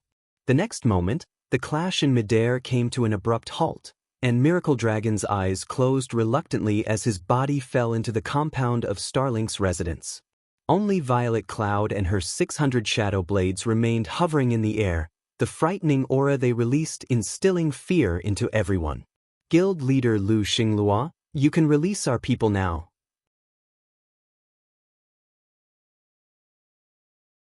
Chapter 28:15. How bold of you at Violet Cloud's words. Lu Xinglua's complexion turned ashen. Never did Lu Xinglua think that Miracle Dragon would lose. Moreover, the man had lost so miserably. Now, not only did Lu Xinglua fail to humiliate Zero Wing, but the morale on his side had even suffered a hit. This situation put him at a loss as to how to respond to Violet Cloud. Lu Xinglua wasn't the only one taken aback by this outcome. The various major powers were similarly stunned beyond belief. Everyone present could clearly tell that Miracle Dragon was monstrously powerful, yet Violet Cloud had actually displayed even greater strength. At this time, they even started to think that Violet Cloud could take on 2 or 3 Tier 4 experts simultaneously and still hold the upper hand. So, this is Zero Wing's strength? Amazing! With this, Starlink and the various superpowers will have to act more humbly. From how leisurely Violet Cloud had defeated Miracle Dragon, it was evident she still had strength to spare. This meant that even though Zero Wing's side had 1 Tier 4 expert less than Starlink's side, the latter still wouldn't hold any advantages. Beautifully done. Unyielding Heart praised as he looked up at Violet Cloud. Now that Starlink's side has 1 less Tier 4, even if Lu Xinglua goes back on his word, we still have a much greater chance of rescuing our people. Illusory words nodded in agreement with Unyielding Heart. This duel held great importance for both sides. If Lu Xinglua handled this matter poorly, he would become the laughingstock of God's domain. After all, Lu Xinglua had overreached himself. He had actually planned to rely on this opportunity to elevate Starlink into an existence on par with the 5 great super guilds. Only, his grand plan had already been foiled right at the very first step. If he weren't standing in public right now, Lu Xinglua would have most likely spat out blood already. When everyone thought Lu Xinglua was going to lose his mind, the man actually smiled. Good. Very good. As expected of one of Zero Wing's peak experts. Your strength is truly astonishing, Lu Xinglua said, chuckling as he looked up at Violet Cloud. Fine. We'll let your people go. Guild leader? Sword Demon, who had also reached Tier 4, was stunned by Lu Xinglua's words. He never thought that Lu Xinglua would release Zero Wing's people so decisively. They'll grow even more fearless if we let their people go. It doesn't matter, Lu Xinglua said as he glanced at Sword Demon nonchalantly. Release them. Sword Demon had no choice but to release the 3 guilds' captured members. The next moment, Alluring Summer, Shadow Sword, Mu Lingsha, Blue Gown, and several other players were released from Starlink's guild hall. From the time they emerged from the building until they walked out of the residence's entrance, none of Starlink's or the various superpowers members stopped them. He's releasing them without a fight? Unyielding Heart was stunned when he saw Wuxia and the others free. Honestly, Unyielding Heart didn't believe any of the words Lu Xinglua said before. To his disbelief, Lu Xinglua had actually gone through with his promise and released the captured players without a fight. However, as soon as the bindings on Alluring Summer and the others were removed, Alluring Summer shouted, "Run! Commander, you guys need to get away fast. It's a trap." Unfortunately, as soon as Alluring Summer finished speaking, a threefold magic array suddenly appeared in the sky above Starlink's residence. The magic array instantly expanded and covered a 1,000-yard radius. Apart from Starlink's and the various superpowers members, everyone caught within the barrier felt their bodies growing heavier. Even Tier 4 players like Unyielding Heart found their basic attributes falling by 30%. You think you can run away today? Lu Xinglua sneered as he looked at the members of Zero Wing, Unyielding Soul, and Crimson Emperor.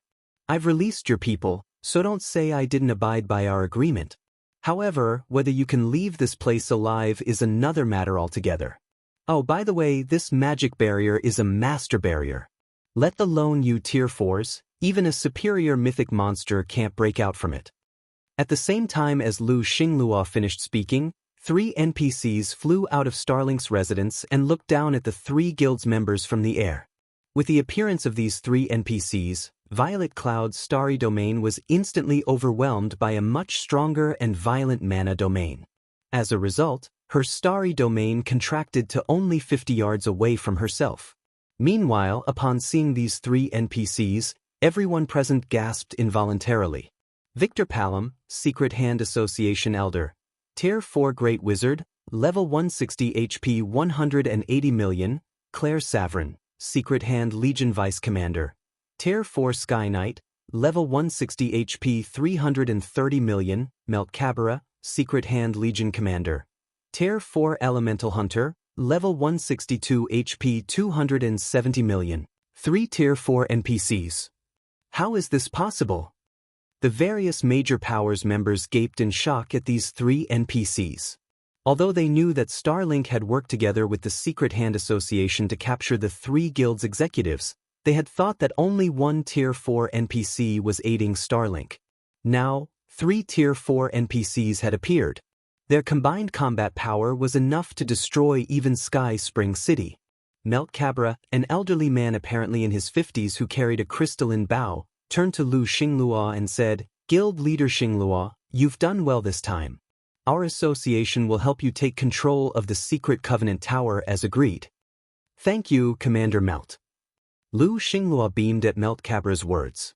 Lu Xinglua's goal since the very beginning had been the 3 guilds' Tier 4 members. The main reason he had Miracle Dragon partake in a duel was to create a distraction while the Secret Hand Association set up the magic barrier. After all, setting up such a powerful barrier would create powerful mana fluctuations. Only a duel between 2 Tier 4 players could conceal these mana fluctuations. Hence, Lu Xinglua never really cared whether Miracle Dragon won or lost the duel. How vicious of Lu Xinglua! He was planning to wipe out the 3 guilds' top combatants all along. It seems Zero Wing's side is finished. A force of 3 Tier 4 NPCs is basically unstoppable in the Twin Towers Kingdom. At this time, everyone already understood that this was a trap Starlink set up for the 3 guilds. So long as the 3 guilds' top combatants got annihilated here, the 3 guilds would be finished. They would no longer have the ability to resist Starlink and the various superpowers. The complexions of the 3 guilds members darkened when they saw this situation. How is this possible? How did Lu Xinglua recruit the help of so many Tier 4 NPCs? Unyielding Heart couldn't help despairing as he looked at the 3 Tier 4 NPCs in the air. According to the information they obtained, only 1 Tier 4 NPC had been present when Wuxia and the others were captured. They had originally planned for him and Illusory Words to work together to pin down this Tier 4 NPC, while Violet Cloud and Fire Dance went up against Starlink's Tier 4 players. Now, the number of Tier 4 NPCs they had to face had tripled. Moreover, they were even caught inside a master barrier. They couldn't escape even if they wanted to. While the three guild's members were at a loss as to what to do, Melt Cabra glanced at them. Capture Zero Wings members. Kill everyone else using soul attacks. I want to let Black Flame know the consequences of provoking the Secret Hand Association. Melt Cabra commanded the two people beside him. In response, Elder Victor Palom chuckled and said, "Rest assured, Commander Melt, none of Zero Wings members will escape today." Melt Cabra's words stunned the spectating crowd. These NPCs are here for Zero Wing? Crap. What did Zero Wing do to have an NPC force aim for their lives? At this time, let alone the various major powers, even Unyielding Heart and Illusory Words were stunned. An NPC force had actually mobilized such a powerful party just to take revenge on Feng? However, before Unyielding Heart and Illusory Words could react to this piece of information, the three NPCs made their move, splitting up and charging at Violet Cloud and Fire Dance. Zero Wing. This is the consequence of your sins. Lu Xinglue burst into maniacal laughter when he saw the three NPCs taking action. I didn't even do anything this time. Previously, Lu Xinglue had still felt quite troubled by the three guilds' resistance. However, Feng had offended the Secret Hand Association on Dragonheart Island, which, in turn, prompted the association to seek a partnership with Lu Xinglue. He had nearly gone crazy from joy back then. Now that three of the association's Tier 4 NPCs were taking action, there was no way Zero Wings members could escape. Now, all he had to do was wait for Zero Wings' destruction and take over Zero Wings' possessions. However, just as the three NPCs were about to reach Fire Dance and her companions, who were prepared to fight to the death, a sword light suddenly appeared out of nowhere on the battlefield. This lightning-fast sword light cut straight at Melt Cabra, who led the charge against Zero Wings members. However, Melt Cabra was no ordinary Tier 4 NPC. Quickly responding to the attack, he used his crystalline bow as a melee weapon and struck the approaching sword light. Boom! An explosion occurred, and space within a radius of several dozen yards shattered. Read latest chapters at Wuxia World. The Elemental Hunter went flying over 100 yards away, a damage exceeding 1 million appearing above his head. Secret Hand Association, how bold of you! I didn't bother picking a fight with you in Dragonheart City, yet you actually have the gall to come and pick a fight in my territory? It seems you people are tired of living just like Sabrid. Before anyone could react to the sudden attack, a cold voice echoed throughout the battlefield. Everyone turned to the voice's origin, curious to find out who had sent Melt Cabra flying. The next moment, what entered everyone's eyes was a cloaked man walking out of the crowd. The man wielded a golden sword decorated with crimson runes, and his frightening aura made them feel as if the god of death had descended onto the battlefield. Black Flame.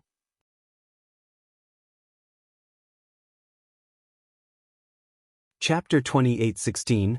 Nobody is leaving. Everyone couldn't help doubting their eyes when they saw the cloaked man.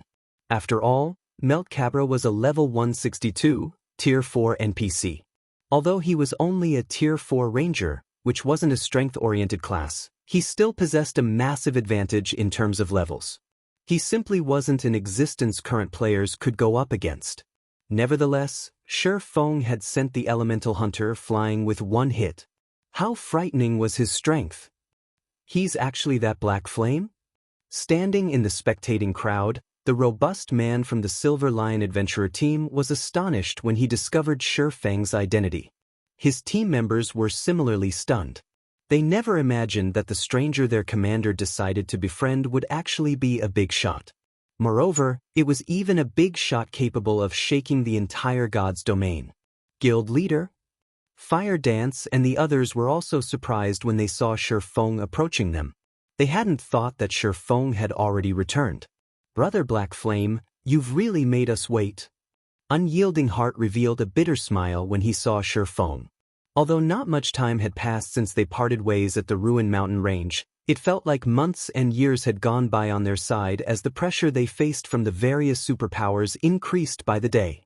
Fortunately, their peak experts had found several Tier 4 legacy lands while exploring level 130 maps. As a result, their three guilds managed to produce 3 Tier 4 players quickly, instantly alleviating the pressure they faced at the Twin Towers Kingdom by a large margin. They were also continuously obtaining complete Tier 3 legacies from the Secret Covenant Tower, which allowed their guilds to produce Tier 3 players rapidly. As a result, their 3 guilds had managed to last until today, albeit by the skin of their teeth. Feng's return had undoubtedly increased their staying power. When Illusory Words saw Feng, she, too, heaved a deep sigh of relief. They had been fighting long and hard just to endure until this moment. Meanwhile, Feng's appearance also caused a stir among the members of Starlink's faction. None of them had expected Feng to reappear in such a sudden and powerful manner. Black Flame, you're finally willing to show yourself. Lu Xingluo laughed as he looked at Feng. I've been waiting for a long time. Today, I'll let you see Zero Wing perish before your eyes. Everyone. In truth, Lu Xingluo was slightly surprised by Feng's arrival. He never thought that Feng would be able to return from the sealed Dragonheart city so quickly. Lu Xingluo had originally planned to use the annihilation of Fire Dance and the others to force Feng to come forward. Now, he no longer had to trouble himself. As soon as Lu Xingluo finished speaking, Sword Demon, Wind Demon, and Tengu, who had all reached Tier 4, moved to surround Zero Wing's members. Only, shortly after the trio exited the residence's entrance, 2 figures intercepted them. You'll need to beat the 2 of us first before you proceed. Lifeless Thorn said as he grabbed the spear slung on his back and swept it at the 3 enemies before him. At this time, Lifeless Thorn and Solitary 9 stopped concealing their life auras. 2 more Tier 4 auras spread across the battlefield, stunning Sword Demon's group. 2 more Tier 4s? How many Tier 4s does Zero Wing have? The various major powers exclaimed in surprise when they sensed Lifeless Thorns and Solitary 9's auras. At this stage of the game, Tier 4 players were still as rare as a phoenix's feather. A superpower would be fortunate to have even 1 Tier 4 player. Yet, based on what they could see now, Zero Wing actually had 5 Tier 4 players already. Even the 5 great super guilds didn't have such a force yet. You people from Zero Wing are indeed capable. After glancing at Lifeless Thorn and Solitary 9, Lu Xingluo turned to Feng and sneered, "Unfortunately, all of you are inside a master barrier right now. Even if you have more Tier 4s on your side, you still don't have a chance at victory." Upon hearing this, the various onlookers snapped out of their daze and very much agreed with Lu Xingluo's words. "March, you go as well." 1,000 Miles commanded as he looked at Silent March. "Make sure Black Flame doesn't leave this place alive. We'll be in trouble afterward, otherwise." "Yes, sir." Nodding, Silent March took out her staff and joined Sword Demon's trio. Seeing that Silent March, a Tier 4 necromancer, was taking action as well, the spectating players sighed subconsciously. Although Starling's side was still outnumbered, it had the help of a master barrier and 3 Tier 4 NPCs. Zero Wing's side stood no chance at all. However, before Silent March could arrive before Lifeless Thorn and Solitary 9, Feng suddenly slashed at the sky. World Breaker. The next moment, a dazzling brilliance shot into the sky and instantly penetrated the magic barrier. Subsequently, the barrier shattered, and the overwhelming pressure Zero Wing's members felt disappeared. "What master barrier?" Looking at Lu Xingluo, Feng asked calmly, "Do you mean this broken thing?" At Feng's words, silence enveloped the entire battlefield. Lu Xingluo, in particular, was utterly thunderstruck as he looked at the dissipating barrier. Impossible! Even a superior mythic monster would have a difficult time breaking this barrier. How could he just? At this time, Lu Xingluo felt as if he was having a nightmare. Either that or the heavens were playing a trick on him. "Guild leader, are you still just a Tier 4 player?" At this time, let alone Lu Xingluo and the various superpowers members, even Fire Dance and the others gaped in shock at this scene. This was a barrier capable of trapping superior mythic monsters. Yet, Feng had destroyed it with 1 slash. Not good. They can run away now that the barrier is broken. Reacting to the situation quickly, 1,000 Miles looked at Lu Xingluo and urged, "Guild leader Xingluo, We need to figure out a plan fast. If a Tier 4 player wanted to escape, even Tier 4 NPCs would have trouble stopping them. Meanwhile, if their faction failed to capture Zero Wings members alive, they would have a much harder time dealing with the 3 guilds afterward. On the other hand, Unyielding Heart and Illusory Words breathed out a sigh of relief at this situation. Read latest chapters at Wuxia World. EU with the magic barrier gone, so long as they scattered and fled, the 3 Tier 4 NPCs wouldn't be able to capture them. Moreover, they were still inside Sky Spring City. If the 3 Tier 4 NPCs caused a commotion, Sky Spring City's Tier 4 magistrate would definitely intervene. At that time, the magistrate would be able to pin down at least one of Secret Hand's NPCs.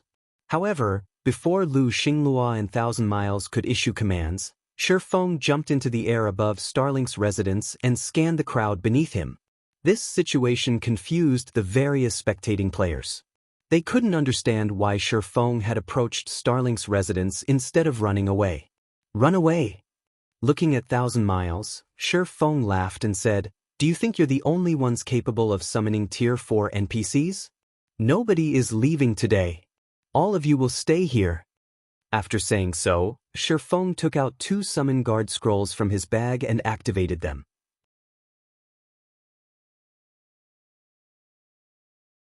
Chapter 28:17, Reversal. As Feng chanted the incantation to activate the Summon Guard scrolls, 2 magic arrays appeared before him. 1 second later, 2 figures emerged from these magic arrays. Along with the appearance of these 2 figures, everyone present felt an unprecedented pressure weighing down their body. Tier 4 personal guards? How did he do it? The various major powers members gasped when they saw the 2 new figures in the air. Many players owned personal guards in God's domain, but those capable of owning Tier 4 personal guards at this stage of the game could be counted on one's fingers. This was because NPCs had much more difficulty getting promoted to Tier 4 than players. Even Feingold guards had no more than a 25% chance of success. And in the event of failure, these personal guards would have to wait 1 whole month before they could challenge their promotion quest again. Moreover, the success rate wouldn't change in the slightest. Yet now, Feng had actually summoned 2 Tier 4 personal guards. Meanwhile, these 2 personal guards were none other than Kite and Anna. As the 2 NPCs had been busy challenging their Tier 4 promotion quests previously, Feng had not summoned them for quite some time now. Fortunately, Kite and Anna possessed incredibly high growth potentials. Both of them had successfully gotten promoted to Tier 4, and their current levels even surpassed Feng's by a large margin. At this time, Kite had already reached level 146, whereas Anna was at level 149. While their levels were still lower than the Secret Hand Association's 3 NPCs, the difference was negligible. After reaching Tier 4, the main factors that allowed Tier 4 NPCs to undergo qualitative improvements were fragmented legendary weapons and equipment, control over mana, and the number of Tier 4 skills and spells learned. With Kite and Anna's arrival, even a fool could tell that the tables had turned. Previously, after Starlink and the various superpowers lost the support of their master barrier, their disadvantage in numbers meant they could only rely on the Secret Hand Association's NPCs to overwhelm Zero Wing's side. However, Kite and Anna could fend off at least 2 of the association's Tier 4 NPCs. And with the growing commotion, Sky Spring City's Tier 4 magistrate would most likely come to help soon. Hence, Starlink and the various superpowers no longer had any advantages at this time. In fact, they were even at a disadvantage since Zero Wing's side had 3 more Tier 4 players than they did. A difference of 3 Tier 4 players might not seem like much, but it was already more than enough to elicit despair in Starlink and the various superpowers. This was because even 10,000 Tier 3 players wouldn't be enough to go against 3 Tier 4 players. That would only result in a one-sided massacre. Moreover, with the seal over Sky Spring City still in effect, the only way players could teleport out of the city was through the teleportation hall. This situation was considerably disadvantageous for Starlink's side. When Lu Xinglua recognized the situation, his complexion turned indescribably ugly. He had never dreamed that Feng would be able to reverse the situation and even put him in dire straits. Guild leader Xingluo, what should we do now?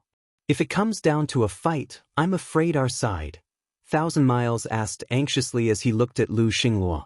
Lu Xingluo had full responsibility for this operation.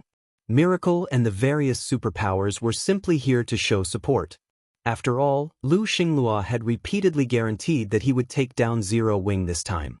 Then, the various superpowers would divide the Secret Covenant Tower and the 3 guilds' territories among themselves. Now, before Miracle even took a cut out of Zero Wing, it had already lost Miracle Dragon. Moreover, at this rate, even Silent March and 1,000 Miles himself would most likely perish. I understand. Sighing helplessly, Lu Xingluo said, I originally thought that these means would already be enough to take down Zero Wing. It seems I still have to request their help in the end. Request their help? At Lu Xingluo's words, realization dawned upon 1,000 Miles. He then looked at a nearby team of several dozen players and muttered, could it be? 1,000 Miles had heard of the mysterious guild known as 100 Ghosts. This was a guild that showed no respect or fear for even the 5 great super guilds.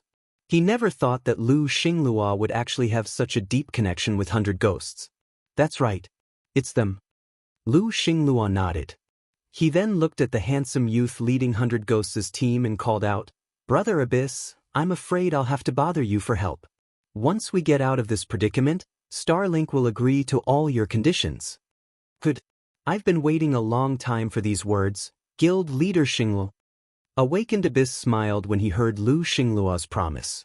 Since you've thought it through already, 100 Ghosts naturally won't sit back and do nothing. Thank you, Brother Abyss. Lu Xingluo breathed out a sigh of relief. Feng had really boxed Lu Xingluo into a corner this time. Since they were inside Sky Spring City, which also happened to be Zero Wing's territory, Starlink's members would all end up jailed if they died or got captured inside the city. Meanwhile, the prison sentence could last anywhere from a few days to over a dozen days. This absolutely wasn't an outcome Lu Xingluo could tolerate.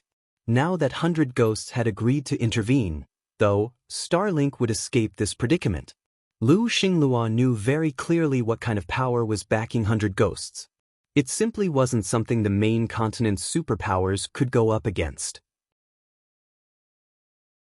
The various major powers present overheard the conversation between Lu Xingluo and Awakened Abyss. However, they couldn't understand why Lu Xingluo, Starlink's guild leader, would ask Awakened Abyss for help. Moreover, Lu Xingluo relaxed visibly when he heard the handsome youth's positive response. Who are those people? Lu Xingluo is actually begging them for help? How ignorant are you guys? That's 100 Ghosts. I never imagined that Starlink would manage to partner up with 100 Ghosts. Starlink really hit the jackpot this time. I heard that even the 5 great super guilds have to show respect to 100 Ghosts. Although the 5 great super guilds initially sent a lot of famous experts to pick a fight with 100 Ghosts, none of those experts returned alive. Many of the major powers present were ignorant of 100 Ghosts' existence. After hearing the explanation of some well-informed people, they quickly understood how extraordinary an existence 100 Ghosts was. On the other hand, Unyielding Heart and illusory words couldn't help making ugly expressions. Damn it! Why would 100 Ghosts partner with Starlink? Frustration filled Unyielding Heart's eyes when he heard Awakened Abyss agreeing to Lu Xingluo's request. After 100 Ghosts made its debut on the main continent, his guild leader had received an astonishing secret message. Afterward, his guild leader warned everyone in the guild not to provoke 100 Ghosts' members. Otherwise, there would be unimaginable consequences. Initially, Unyielding Heart thought that 100 Ghosts had merely accepted Starlink's invitation so that they could challenge some of the experts here. It never occurred to him that 100 Ghosts actually planned to partner with Starlink. Read latest chapters at Wuxia World. EU Illusory Words was similarly filled with frustration. After seeing Feng summon his personal guards, she thought they would be able to deal a heavy blow to Starlink and the various superpowers. However, now that 100 Ghosts, an existence that even the 5 great super guilds feared, had agreed to step in for Starlink, if their 3 guilds insisted on taking action against Starlink, they would make an enemy of 100 Ghosts. The next moment, after Awakened Abyss agreed to Lu Xingluo's request, He looked up at Feng and said, "Guild leader Black Flame, 100 Ghosts has some dealings with Starlink. Can you spare Starlink out of respect for 100 Ghosts? If Zero Wing needs help in the future, I, Awakened Abyss, will definitely lend a helping hand." As soon as Awakened Abyss finished speaking, everyone present turned to Feng, who was still hovering in midair. They all wondered how he would answer. Although sparing Starlink here would mean losing an opportunity to deal a heavy blow to Starlink, Zero Wing would gain 100 Ghosts' favor. This wouldn't necessarily be a losing transaction. After all, 100 Ghosts was a mysterious guild that even the 5 great super guilds had to show respect to. Gaining the favor of such an existence could bring many benefits. Respect? Favor? Feng laughed as he looked at Awakened Abyss. When Starlink was pushing our 3 guilds into a dead end earlier, why didn't I see you standing up for us at that time? Yet, now that Starlink is in a desperate situation, you're telling us to let them go? Do you think my respect is so cheap? What will you do if I don't give it to you?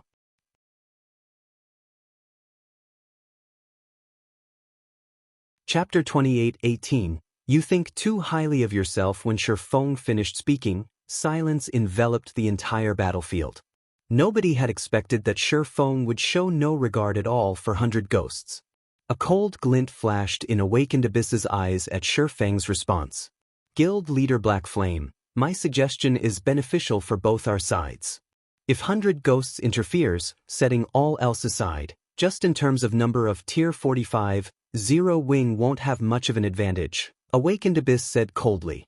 If you insist on remaining obstinate, I'll have to take it as Zero Wing having hostile intentions toward 100 Ghosts.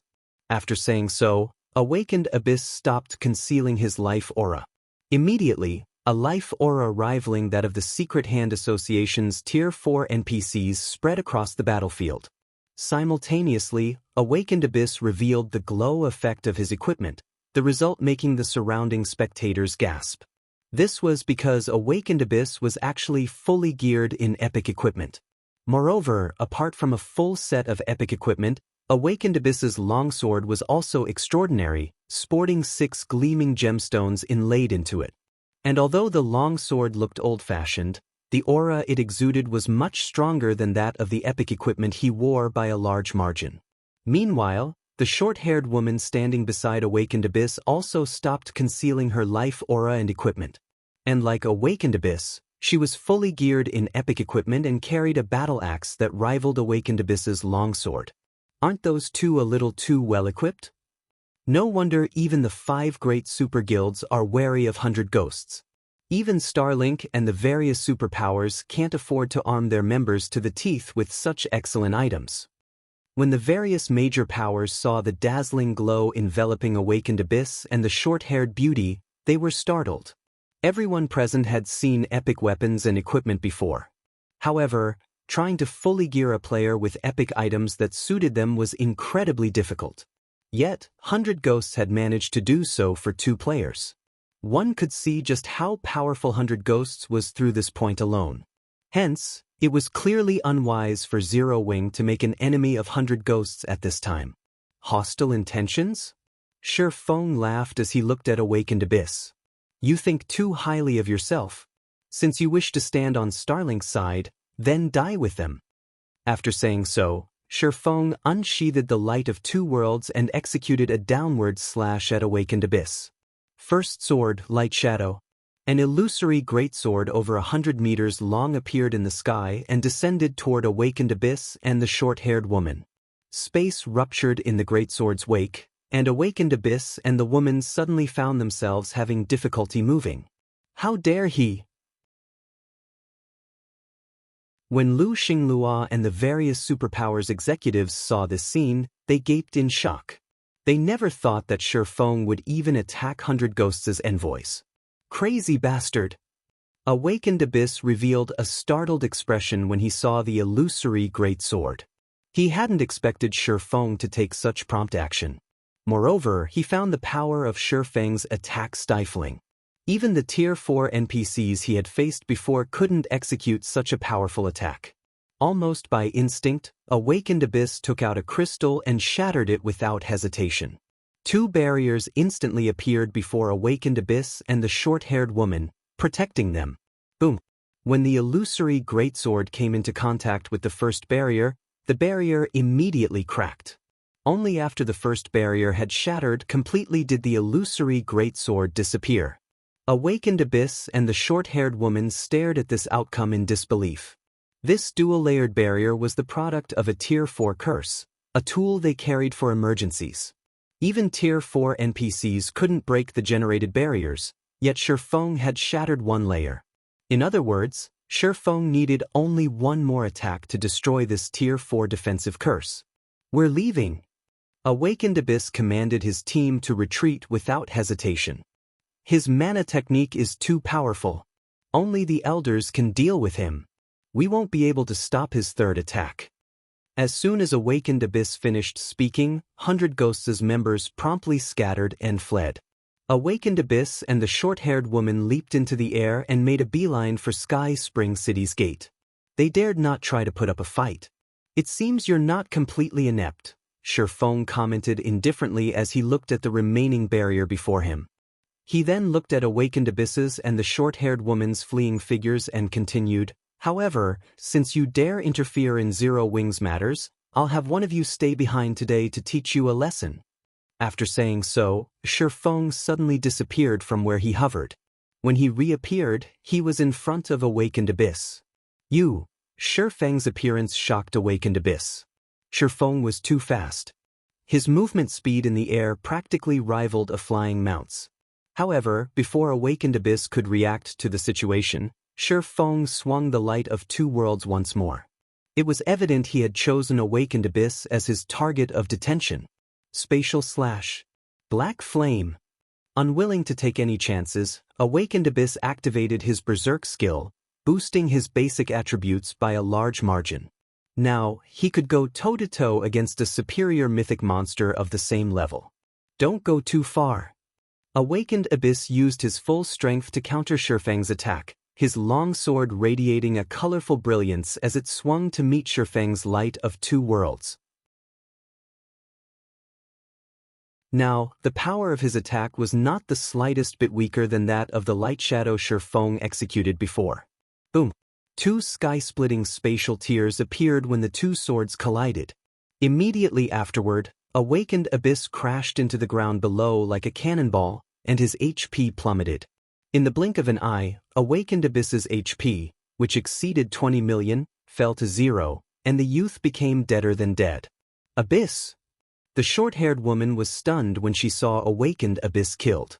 Awakened Abyss was one of the top 3 experts among 100 Ghosts' younger generation, yet he actually couldn't withstand even one attack from Feng. When Lu Xinglua and the others standing inside Starlink's residence saw this scene, they too were flabbergasted. They never thought Feng would actually kill Awakened Abyss without hesitation, showing no fear of 100 Ghosts whatsoever. "Run away!" Nobody knew who said these words. However, as soon as they appeared, the tens of thousands of players inside Starlink's residence came to a tacit agreement and began fleeing immediately. Even the Secret Hand Association's NPCs had grim expressions when they saw Feng's might. "We're leaving," Melt Cabra commanded, understanding that the situation was no longer in their favor. With just the 3 of them here, they would be helpless against Feng. Immediately afterward, the Secret Hand Association's 3 Tier 4 NPCs turned to flee Sky Spring City. "You want to escape? Dream on." Looking at Kite and Anna, Feng commanded, "Kill all of these people." "Yes, sir." Kite and Anna, who had remained on standby until now, responded respectfully.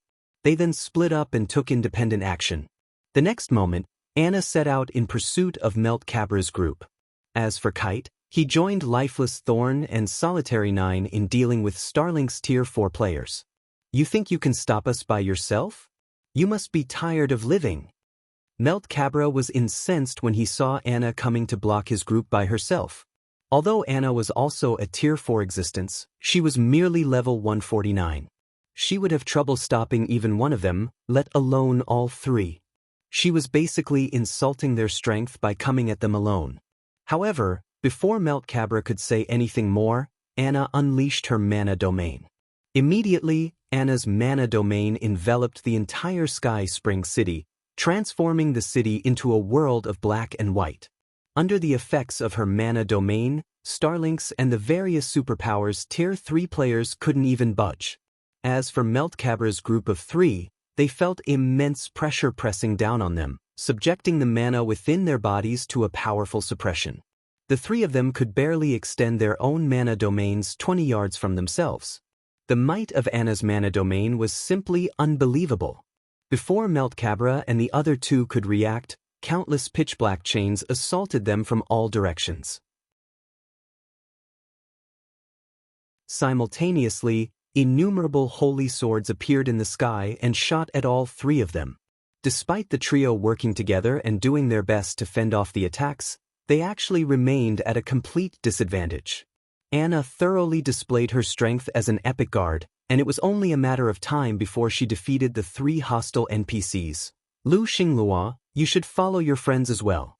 Feng instantly appeared in front of Lu Xinglua and swung the light of 2 worlds at him. He gave Lu Xinglua no room to even catch a breather. Damn it! Damn it! Black Flame, I'll make you pay for this. 100 ghosts will make you pay for this too.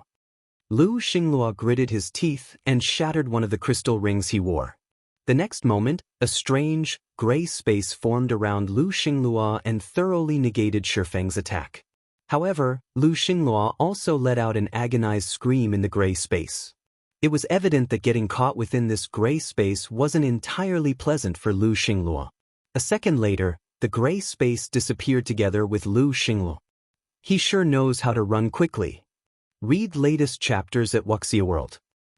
Feng wasn't particularly surprised when Lu Xinglua escaped. After all, Lu Xinglua was Starlink's guild leader. It would be strange if he didn't have a few powerful life-saving items.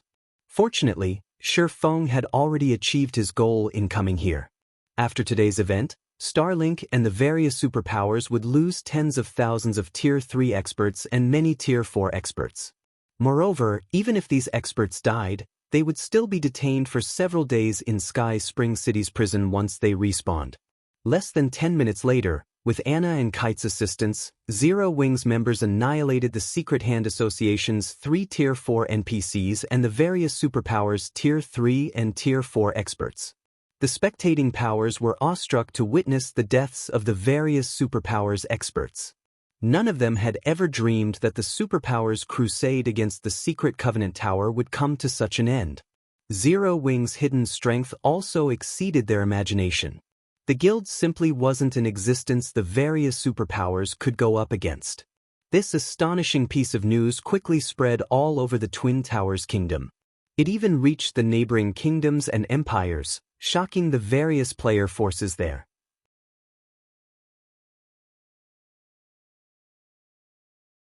Chapter 28:19 Changes in the Twin Towers Kingdom in a certain border town of the Fire Dragon Empire. At this time, a 3,000-man team of Tier 3 players was resting in 2 bars on the main street. All the town residents, be they players or NPCs, were extremely afraid of this team. This was because the average level of this team was level 125, 3 levels higher than the average level of Tier 3 players in the Fire Dragon Empire. Meanwhile, leading this powerful team of Tier 3 players was a long-haired woman with a heroic air. When the players looked at this white-clad woman, their gaze held awe and respect. This woman was none other than the first player in mythology to have gotten promoted to Tier 4, Cold Shadow, who was now mythology's first vice-guild leader. In addition, she had even reached level 133, 11 levels higher than the average Tier 3 player. The cold and sharp aura she exuded was so powerful that even Tier 3 players over 100 yards away shuddered involuntarily. Vice Guild Leader, news just came in from the Twin Towers Kingdom. White Feather, who was now a level 130, Tier 4 Guardian Knight, reported to Cold Shadow. Starlink suffered a tragic defeat. Moreover, because of Black Flame's sudden appearance, with the exception of Lu Xinglua, none of the various superpowers experts escaped. Nearly 20,000 Tier 3 experts were penalized with 10 days confinement in Sky Spring City's prison. He's finally willing to show himself. Cold Shadow, who was resting quietly with her eyes shut, wasn't the slightest bit surprised when she heard White Feather's report. Unfortunately, although Black Flame dealt a heavy blow to Starlink and the various superpowers, he still let the key person escape. Zero Wing will most likely face a lot of trouble after this. After all, the person standing behind Lu Xingluo isn't some random pushover. That person is also adamant in acquiring the Secret Covenant Tower. According to our insider reports, Black Flame killed 100 Ghosts' awakened abyss, White Feather said in a quieter tone. In fact, out of 100 Ghosts' team of several dozen players, only Vice Commander Jade Leaf managed to escape. This bit of news had Cold Shadow opening her eyes in shock. Has Black Flame lost his mind? He actually killed Awakened Abyss? Does he not know Awakened Abyss's identity? Awakened Abyss was a talent 100 Ghosts placed great importance on. The youth was so important that 100 Ghosts had even tasked Jade Leaf, a Tier 4 expert, to accompany him as his bodyguard. Meanwhile, 100 Ghosts was an existence that even the 5 great super guilds dared not offend. The power this mysterious guild wielded simply defied common sense. At this point, the only thing the 5 great super guilds could do was form partnerships with 100 Ghosts. They absolutely couldn't afford to make an enemy of the guild. This was something Odin repeatedly emphasized. Hence, everyone in mythology was currently doing their best to avoid 100 Ghosts as people. Yet, Feng had done the exact opposite. Not only did he choose to oppose 100 Ghosts, but he had even killed Awakened Abyss. When 100 Ghosts learned of this, the guild would definitely go into a frenzy.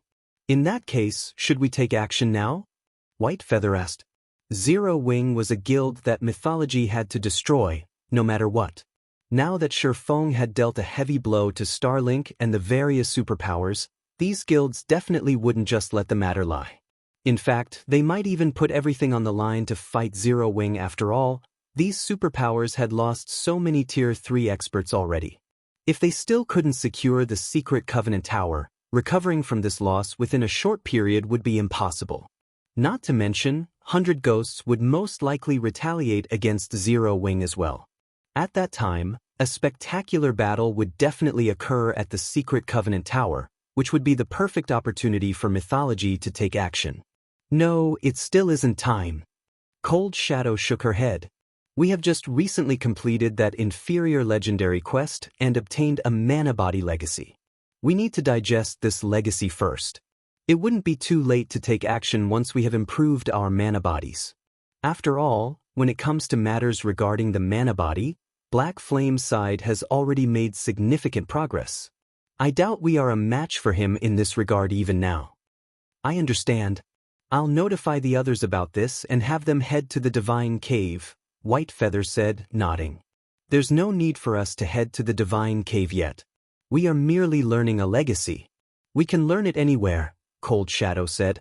After reading a message one of her subordinates just sent her, she smiled faintly and continued. Moreover, if we head to the Secret Covenant Tower now, we might get an opportunity to understand 100 Ghosts' strength. 100 Ghosts is taking action already? White Feather was surprised when she heard Cold Shadow's words. The strength Zero Wing had displayed thus far was incredibly terrifying. The guild had not only 5 Tier 4 players but also 2 Tier 4 personal guards, who were far superior to the average Tier 4 NPC. At this stage of the game, even the 5 great super guilds could only resort to a war of attrition with Zero Wing.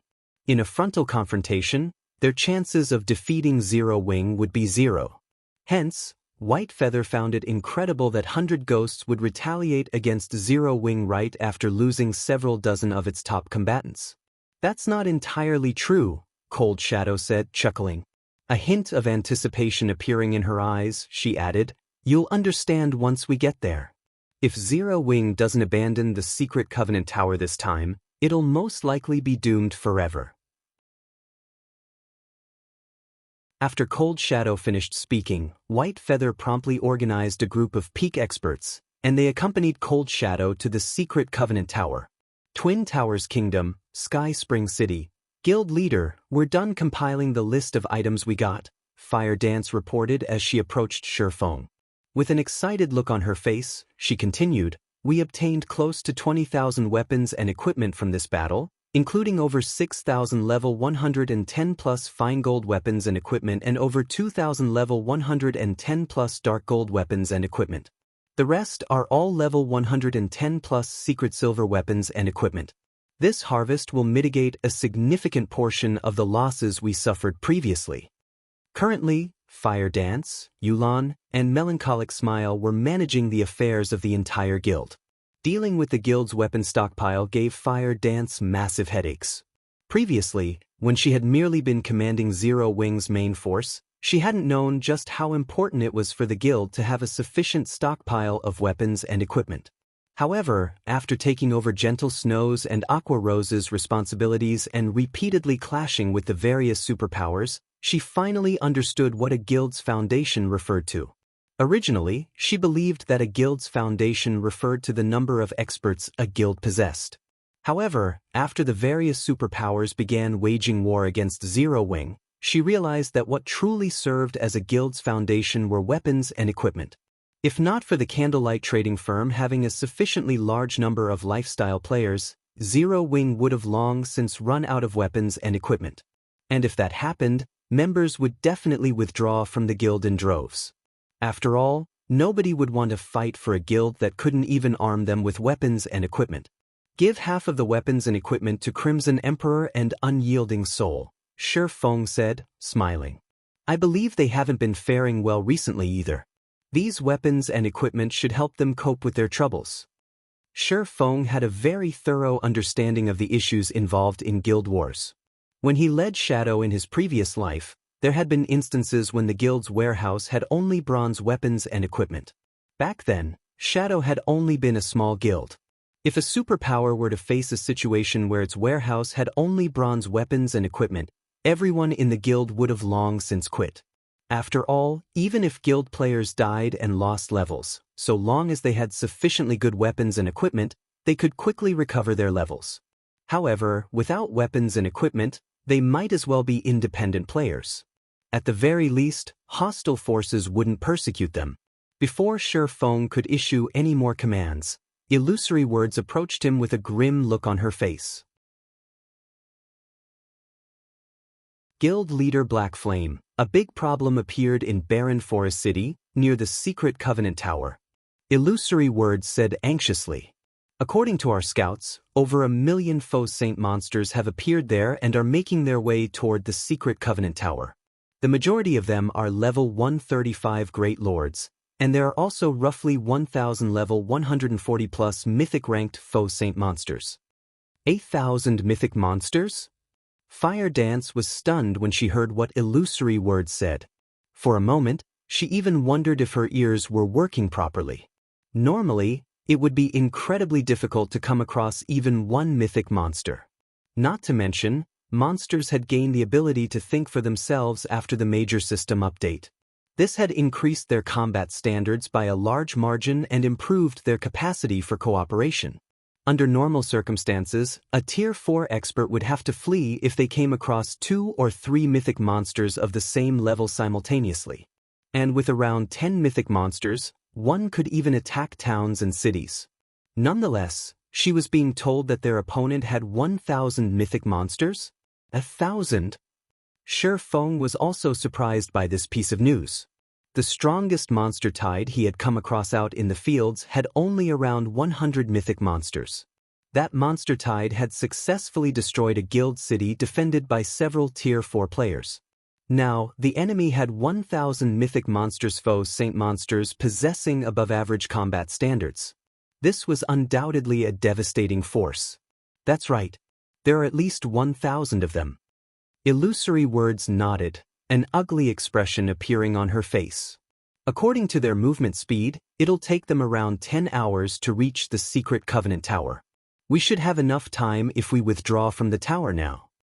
They didn't have any hope of defeating a force of 1,000 level 140 plus mythic monsters, even if they had a guild city as support. Without a guild city for protection, their only option was to give up.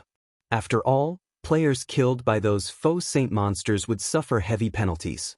No wonder Lu Xingluo was so confident even while retreating. It turns out he still had such a trump card hidden, Feng said in sudden realization. Chuckling, he continued, "It seems they are really desperate this time." It would have been a different story if Saint's Hand had mobilized this legion of mythic-ranked faux saint monsters in a neutral map, but it was currently moving within the Twin Towers Kingdom's borders. The kingdom would definitely mobilize its army once it noticed the faux saint monsters. A kingdom's army wasn't an existence to be trifled with. This was especially true now that the NPC population in the game had skyrocketed. Once the Twin Towers Kingdom mobilized its army, even a force of 1,000 mythic monsters would meet a tragic end. Meanwhile, this legion of mythic-ranked faux saint monsters was probably close to everything Saint's Hand had. The fact that Saint's Hand was willing to go so far probably meant that Lu Xingluo and the various superpowers had paid it an astronomical price. Read latest chapters at Wuxia World. You anxiously, Fire Dance asked, "Guild leader, should we withdraw our members from the tower now?" "No." Feng shook his head. A manic gleam appearing in his eyes, he said, "Since these people wish to die, we'll fulfill their wish." When Illusory Words and Fire Dance heard Feng's words, their first thought was that he had truly gone mad. After all, he was actually still planning to engage the enemy in such a situation. A legion with 1,000 mythic-ranked faux saint monsters was something only NPCs could handle at present. It simply wasn't a force players could go up against. Guild leader Black Flame. At this time, Illusory Words suddenly thought of something, and a hint of shock flashed in her eyes. "That thing, have you completed it?" "Michim. It's completed." Feng nodded. "However, I still need to make some final adjustments. For now, I'll have to trouble you two to gather our manpower at the tower as soon as possible. I'll meet you there." After saying so, Feng summoned the Thunder Eagle and flew straight to the secret Covenant Tower.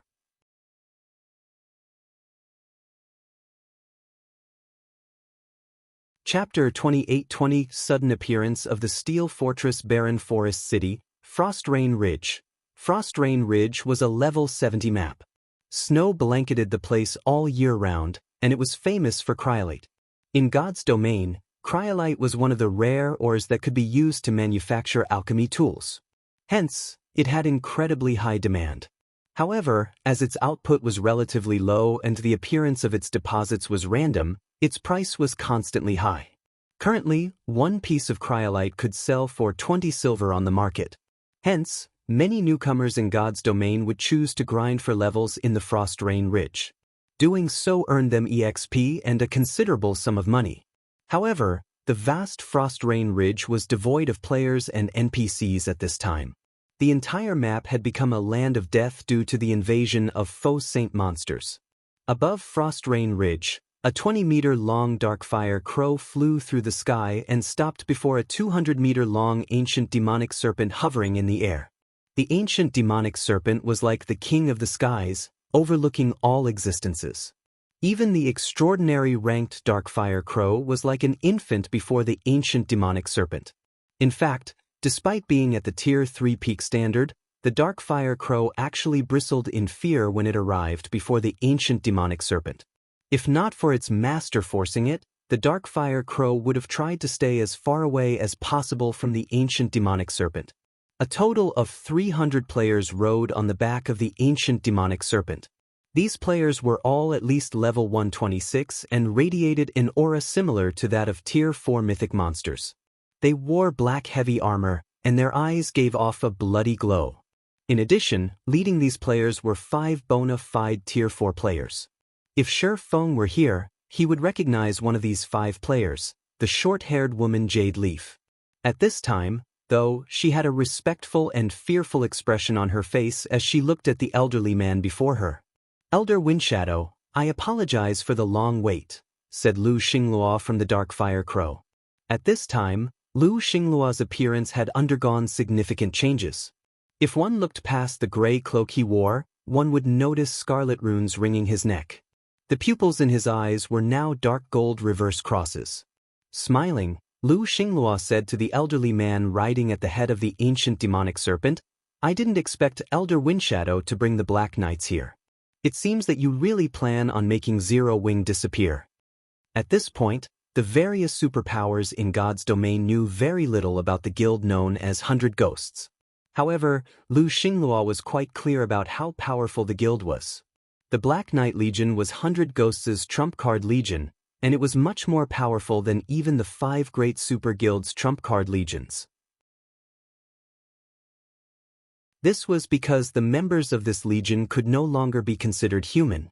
Not only did every one of them possess a special bloodline, but even the weakest among them was at the flowing water realm standard. Combined, their 5 senses, raw power, and reaction speed allowed them to surpass even the average Tier 4 player. The Black Knight's equipment standard was even more amazing. Every member was geared in Tier 3 mana set equipment. With this set, even an ordinary Tier 3 expert could hold their ground against Tier 4 mythic monsters. Of course, this Tier 3 mana set equipment wasn't something just anybody could use. This was because the set had an incredibly high strength requirement, which was already at the Tier 4 standard. Even a Tier 3 berserker who had invested all their free attribute points into strength couldn't meet this requirement. It was unrelated to the levels of players. Only these monsters the 100 Ghosts nurtured could equip this Tier 3 mana set equipment while still at Tier 3. In addition, mana equipment had a massive flaw. Unlike ordinary equipment, mana equipment couldn't be repaired. Every reduction in durability was permanent. Hence, using this Tier 3 mana set equipment was incredibly costly. Even an existence like 100 Ghosts dared not resort to it. Frequently 100 Ghosts had 1,000 of such monstrous players.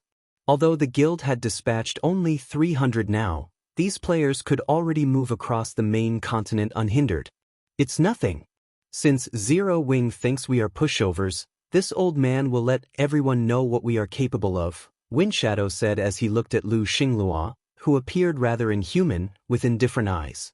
He then shifted his attention to the man behind Lu Xinglua and asked, Guild Leader Xinglua, won't you introduce the expert behind you? If one were to say that Lu Xinglua currently resembled a demonkin, then the mysterious, bandaged man sitting behind Lu Xinglua was a real demon. Although the bandaged man did not reveal his aura, he still made Windshadow feel threatened. Oh right, I nearly forgot. Chuckling, Lu Xinglua said, let me introduce you. This person here is the real owner of Saint's Hand, Guild Leader Beast Emperor. Lu Xinglua's introduction surprised Windshadow slightly. I never thought that Saint's Hand would actually be the claws of the evil god's temple. Looking at the faux saint army on the ground below, Windshadow said, if that's the case, these faux saint monsters should be special evil beasts in disguise, right? That is incorrect, Elder Windshadow. This isn't a disguise but an evolution. Beast Emperor said, smiling. Now that you've witnessed the power of the faux saint army, if you need its help in the future, feel free to contact me through Xinglua, Elder Windshadow. That won't be necessary for 100 Ghosts.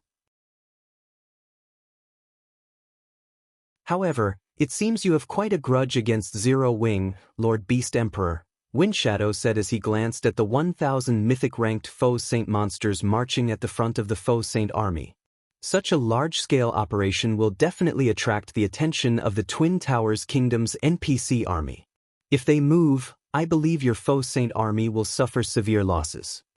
You've misunderstood me, Elder Windshadow. I might have a grudge against Zero Wing, but I would very much like to thank Black Flame. If not for his help, I wouldn't have gotten this far. I am here now only to help Xinglua with his problem, as well as meet with my old friend Black Flame, Beast Emperor retorted nonchalantly. It was as if he placed no importance on the kingdom's army whatsoever. I see. Since that's the case, do you mind leaving Black Flame and Zero Wing's Tier 4 experts to us? Windshadow asked.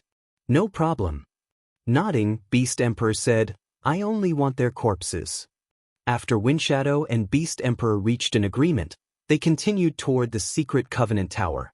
While the two powers were traveling to the Secret Covenant Tower, two people riding a blazing dragon were observing their movements from far away using a magic mirror. Amazing! I never thought that Beast Emperor would actually be Saint's Hand's true guild leader. Looking at Windshadow's and Beast Emperor's figures displayed on the magic mirror, Cold Shadow smiled and said, With those 300 monsters from 100 ghosts joining in, Zero Wing really is doomed this time. Should we still go to the secret Covenant Tower, then? Whitefeather asked. No. Now that such a large army is heading to the tower, we might get dragged into the fight if we aren't careful, Cold Shadow replied, shaking her head.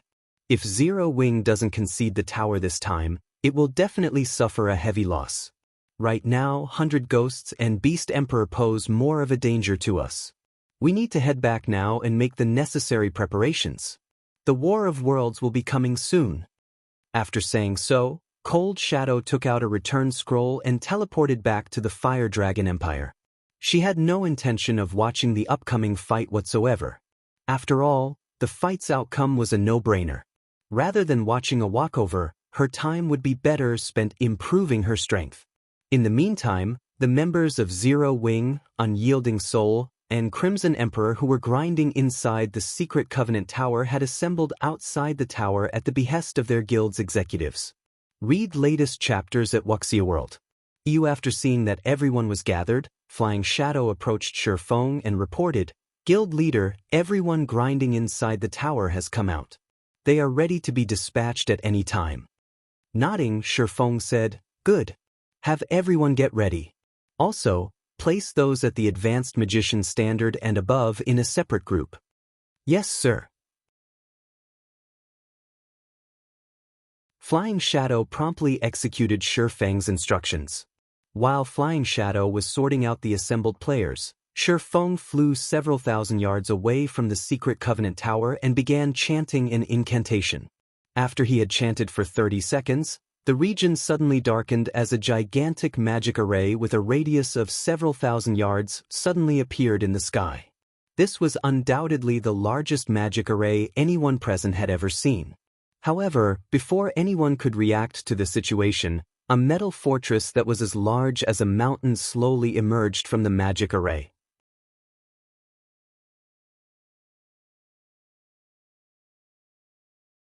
Chapter 28-21 Astonishing Mobile Fortress. The metal fortress gradually descended from the sky, its whole figure eventually appearing before everyone's eyes. Silence fell over the entire region. From a distance, the metal behemoth several kilometers wide and hundreds of meters tall hovering about a dozen meters above the ground looked like some kind of slumbering island monster. With the appearance of this metal behemoth, the mana within a 10,000-yard radius began converging upon it. Even the players standing several hundred yards away could sense dense mana flowing around them. Everyone's eyes nearly fell out of their sockets. Even Flying Shadow, who had seen many spectacular sights throughout his career in God's domain, was dumbfounded. Only after a long time had passed did he manage to snap out of his daze. A sky city? No. This is a fortress. Moreover, it's a sky fortress capable of movement. A sky fortress? I must be dreaming.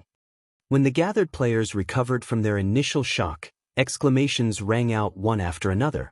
As everyone gazed at the steel fortress in front of them, their minds churned with excitement, disbelief, and madness. Unyielding Souls and Crimson Emperor's members, in particular, eyed Zero Wing's members with envy. At this time, God's domain had already become something like a real world. For many people, the game was an important part of their lives. Numerous fantastic sceneries that couldn't be found in the real world could be found in God's domain. Moreover, there were still countless unexplored maps and unknown sceneries awaiting discovery. In this wonderful world, everyone had their own dreams. Among these dreams, the biggest one would most likely be to gain the ability to fly freely in the sky. However, flying mounts were incredibly rare in God's domain, not something ordinary experts could get their hands on. Even the various superpowers only had a few flying mounts.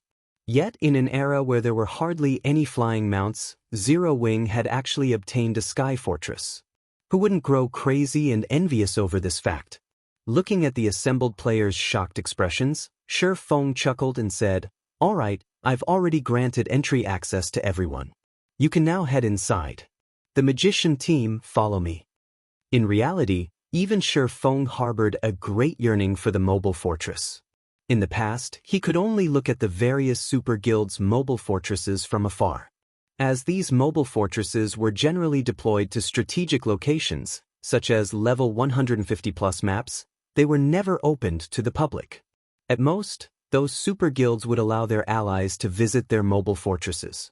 Everyone else was barred from entering now. He had finally gained a mobile fortress of his own. As soon as Feng finished speaking, the gathered crowd promptly jumped into the fortress's open steel gate.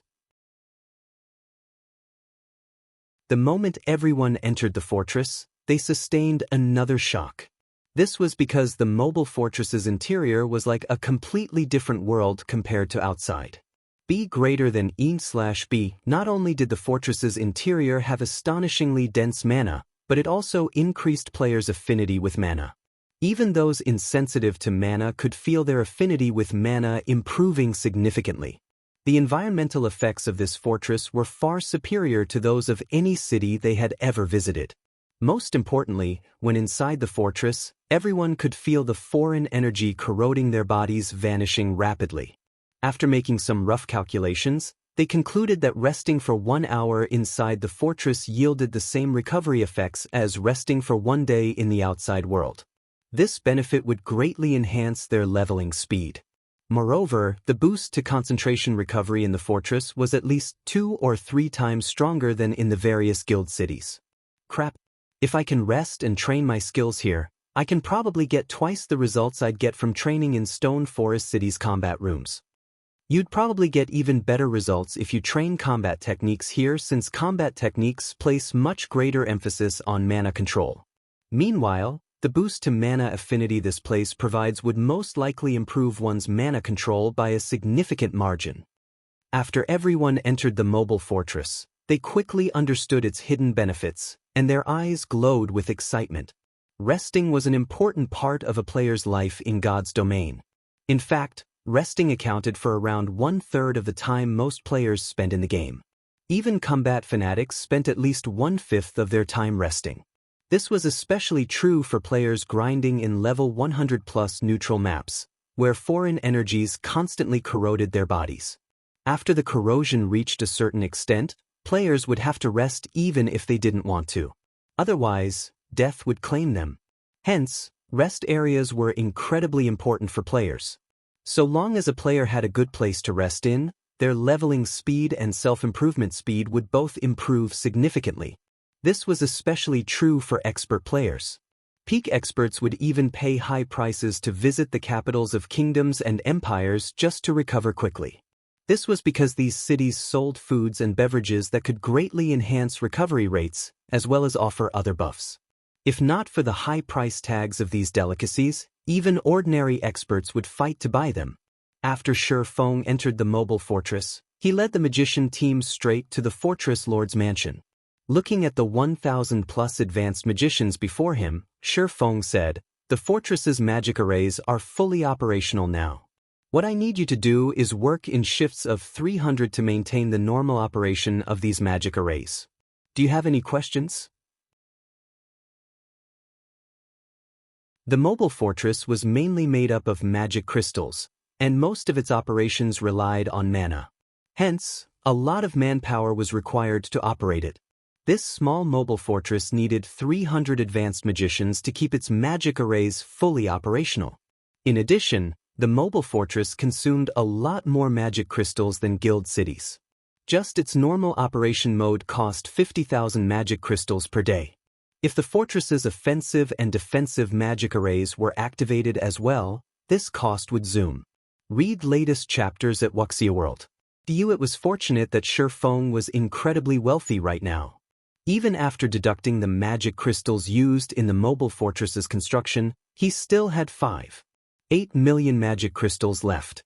Otherwise, even if he had completed the mobile fortress, he wouldn't have dared activate it. After all, Zero Wing still had many areas it needed magic crystals for. "Leave it to us, Guild Leader Black Flame.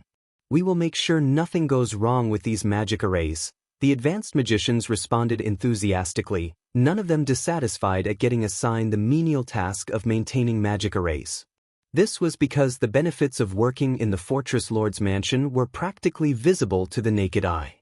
The mana inside the mansion was much denser than the mana outside, And the boost in mana affinity was much stronger as well.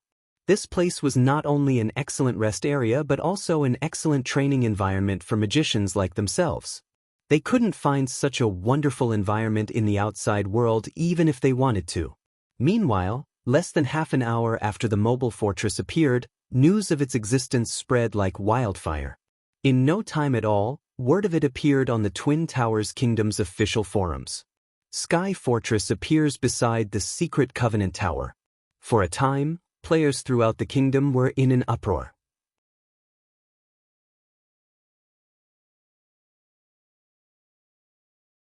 Chapter 28-22, Pinnacle of God's Domain, a Sky Fortress. What's going on? This is a lie. This is definitely a lie. How can such a thing appear at this stage of the game? There are pictures and videos of it. I heard that the fortress's interior is a paradise for training. It even provides a significant boost to mana affinity. Zero Wing is really on the rise now. When news regarding the small mobile fortress first broke out in the Twin Towers Kingdom, many people refused to believe it. After all, no matter how they thought about it, they simply couldn't see how Zero Wing could come to possess such a mythical fortress. However, the information leak came with photographic and video evidence. Even if everyone refused to believe the report, they couldn't change the fact that Zero Wing owned a flying fortress. The leaked videos showed a fortress hundreds of meters tall, covered in all kinds of magic runes, hovering in the sky above the secret Covenant Tower. A faint layer of mist enveloped the fortress. From afar, it looked like a city found in paradise. No words could describe how spectacular the fortress was. This Sky Fortress looks so cool. The view from up there will definitely be amazing. When will this Sky Fortress be open to the public? I heard Zero Wing is limiting entry to its members and allies. I doubt anyone else will have the chance to visit the fortress. After all, it isn't particularly large. It should house 1 or 2 million people at most. Moreover, it is even being used to garrison the secret Covenant Tower. Zero Wing isn't letting any outsiders get close to the tower now, let alone the Sky Fortress. I'm joining Zero Wing. I must join Zero Wing. The Twin Towers Kingdom's players, both independent and guild members, couldn't help drooling when they saw the Sky Fortress above the secret Covenant Tower. Many independent players immediately thought of joining Zero Wing. The fight in Sky Spring City had already proven that Zero Wing, Unyielding Soul, and Crimson Emperor's rule over the city and the secret Covenant Tower was unshakable. Zero Wing even revealed that it had 5 Tier 4 players, far surpassing the various superpowers. The addition of the Sky Fortress basically solidified Zero Wing's hold over the secret Covenant Tower. Now, it would be utterly impossible for the various superpowers to compete with Zero Wing when it came to providing their members with an excellent leveling spot. For a time, the number of players visiting Zero Wing's residences to apply for guild membership skyrocketed. The atmosphere within Zero Wing was also boiling, with many members celebrating the fact that they had not rashly quit the guild. Meanwhile, Unyielding Heart and Illusory Words arrived in front of the secret Covenant Tower together with a bunch of Tier 3 experts. When they saw the mobile fortress floating above the tower, despite having long known about the fortress, they were still shocked. After all, the mobile fortress was simply too overwhelming. Tier 3 players might not be able to tell, but as Tier 4 players, the two of them could clearly feel that all the mana within a 10,000-yard radius had converged upon the fortress. This was an unimaginable amount of mana. Most importantly, the mobile fortress was capable of movement. Just this point alone made it invincible. After all, if the fortress faced an insurmountable opponent in a certain location, it could simply transfer elsewhere. With this mobile fortress, Zero Wing has truly reached the pinnacle of God's domain, Unyielding Heart said enviously as he looked at the mobile fortress. He couldn't help sighing ruefully. Back when he first learned of Zero Wing's existence, Zero Wing had only been a small guild. Now, even Unyielding Soul had to look up to it. Of course, Zero Wing's foundation was still weak. However, so long as the guild could maintain its hold over the secret Covenant Tower, its rise would be inevitable. Nodding in agreement with Unyielding Heart's words, Illusory Words said, "Although I don't know whether we can successfully defend the Secret Covenant Tower, even if we fail, it wouldn't affect Zero Wing by much. With this mobile fortress, Zero Wing can simply set up shop in a level 130 map. At that time, the leveling speed of its members wouldn't be in any way inferior to grinding in the tower. They just wouldn't be able to produce Tier 3 players as quickly as before." Previously, Zero Wing could be described as a ferocious tiger. While it was incredibly strong in one-on-one combat, it was still vulnerable against multiple strong opponents. However, after gaining the mobile fortress, Zero Wing had become a behemoth that no superpower could threaten. Even economic suppression would no longer be effective against it. "Let's hurry inside." Looking at the time, Unyielding Heart said, "The Faux Saint army should arrive in just a few more hours. Mitchum, if we can defend the tower, our two guilds might be able to contest with those super guilds," Illusory Words said, glancing at the secret covenant tower behind her. She then led her subordinates into the mobile fortress. While the three guilds' Tier 3 experts were entering the mobile fortress one after another, the distant Faux Saint army was steadily making its way to the secret covenant tower. Throughout its march, the army continuously devoured the players and NPCs it came across, adding to its numbers. "Lord Beast Emperor, will we have any problems with the mobile fortress Zero Wing brought out?" Lu Xingle asked worriedly as he looked at Beast Emperor. According to reports, more than 40,000 Tier 3 players have also gathered in the fortress. The fight in Sky Spring City had gutted Starlink's combat power. The guild would take a long time to recover from this loss. If he failed to secure the secret covenant tower this time, he would most likely have to lie low for some time. Someone might even replace him as Starlink's guild leader. He had a very good understanding of that old undead's personality. That person definitely wouldn't let him remain as Starlink's guild leader simply because he was the heir of a major corporation. After all, the only reason 100 Ghosts was even willing to partner with Starlink was that old undead. It had nothing to do with him at all. Meanwhile, the defensive capabilities of a fortress far surpassed those of a guild city. Zero Wing's mobile fortress definitely wouldn't have any problems defending against the attacks of Tier 4 mythic monsters. Relax. This mobile fortress might pose a problem for other people since it is floating in the sky, but you shouldn't forget that mythic-ranked Faux Saint monsters can fly. They are walking now only because they need to protect the Great Lords and Grand Lords, Beast Emperor replied nonchalantly. A fortress might be capable of blocking the attacks of mythic monsters, but doing so should still consume a large amount of mana. How long do you think a fortress can last against the bombardment of 1,000 mythic monsters? If they had only several dozen mythic monsters, they would indeed be helpless against a fortress. After all, the attacks of mythic monsters couldn't exceed the defensive threshold of a fortress's defensive magic array. However, 1,000 mythic monsters would be a different story. The attack of each mythic monster might deplete only a small portion of the defensive magic array's mana, but when multiplied by 1,000, even a main city's defensive magic array wouldn't last very long. Yes, you're right. Who can possibly go up against 1,000 mythic monsters? Lu Xingle regained his confidence when he looked at the mythic-ranked Faux Saint monsters marching on the ground below.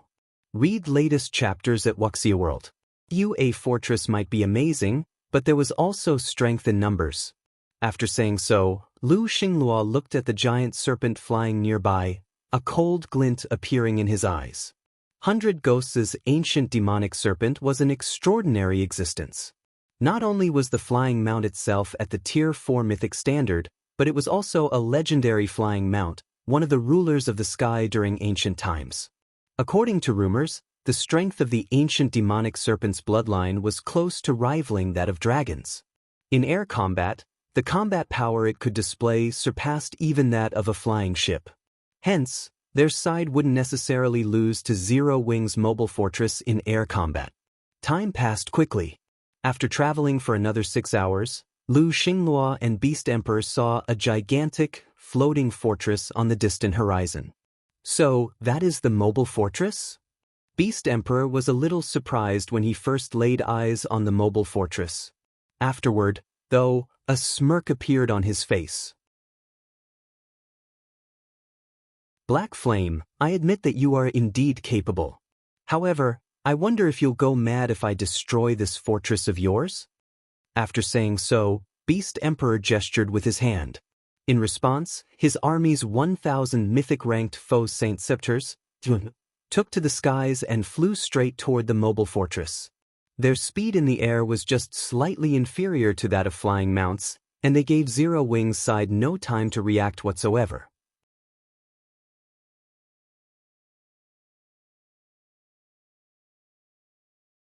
Chapter 28-23, Fortress's abilities. The 1,000 faux Saint Saboteurs flew across the sky with their 10-meter-tall bodies.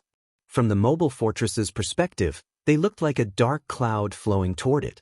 In addition, over 1 million faux Saint monsters marched toward the fortress on the ground.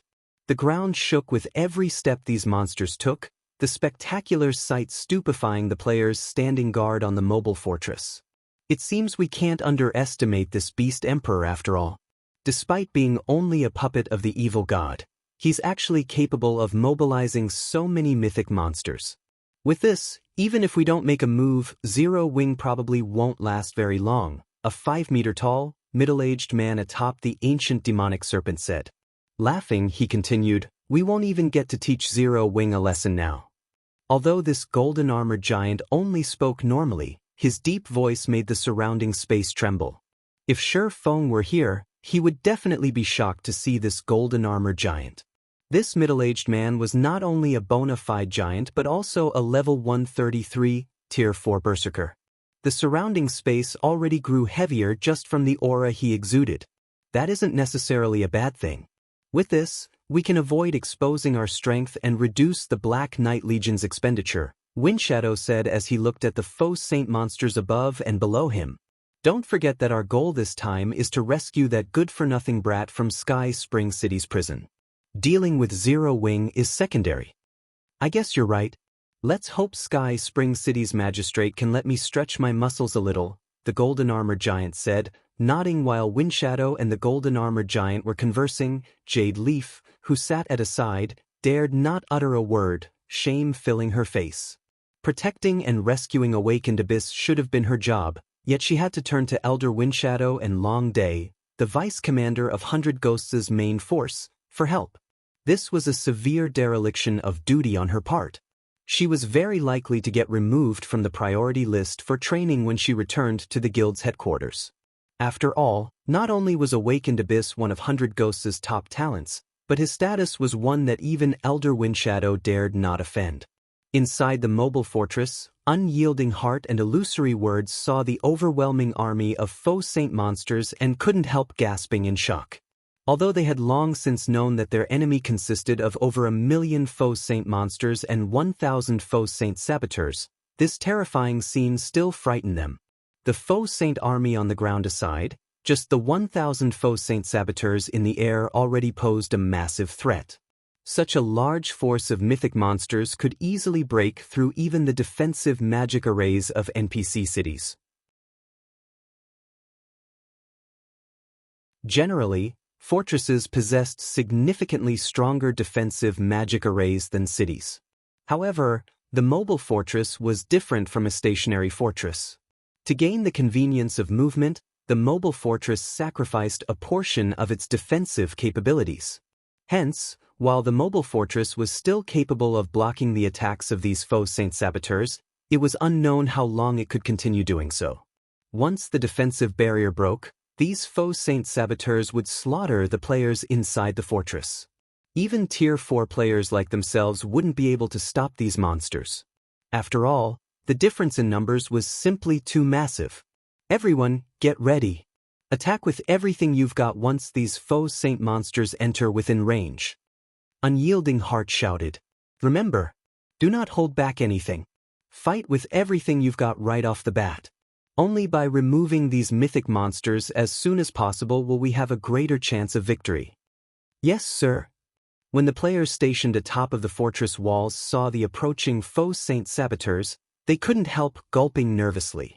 The outcome of the upcoming battle would be decided by whether they managed to finish off these faux Saint saboteurs before the latter destroyed the fortress's defensive magic array.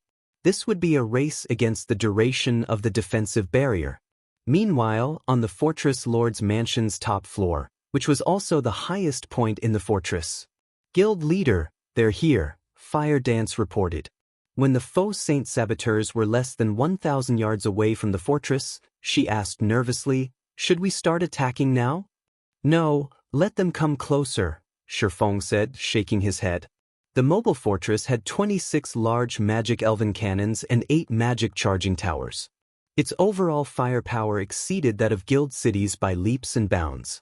However, this frightening firepower came at an equally frightening cost. Every shot the large magic elven cannons fired cost 6,000 magic crystals, and they had a cooldown of 1 minute. As for the magic charging towers, they cost 20,000 magic crystals to fire each time and had a cooldown of 3 minutes. Although Feng had over 5 million magic crystals on hand, he still couldn't afford to employ these weapons freely. Hence, they had to make the most of every shot. Meanwhile, a distance of 1,000 yards was practically nothing to the mythic-ranked faux Saint saboteurs. Just 3 seconds later, they appeared before the mobile fortress's defensive barrier. Immediately afterward, all 1,000 faux Saint saboteurs raised the various weapons they held and launched a barrage of ruthless attacks on the defensive barrier. The next moment, deafening noises came from outside the mobile fortress. Numerous spatial tears also appeared around the fortress's defensive barrier. The barrier itself trembled violently, and even the players inside the fortress could clearly sense the power of the attacks. Outside the mobile fortress, the thunderous assault was audible even from over 10,000 yards away. What powerful attacks!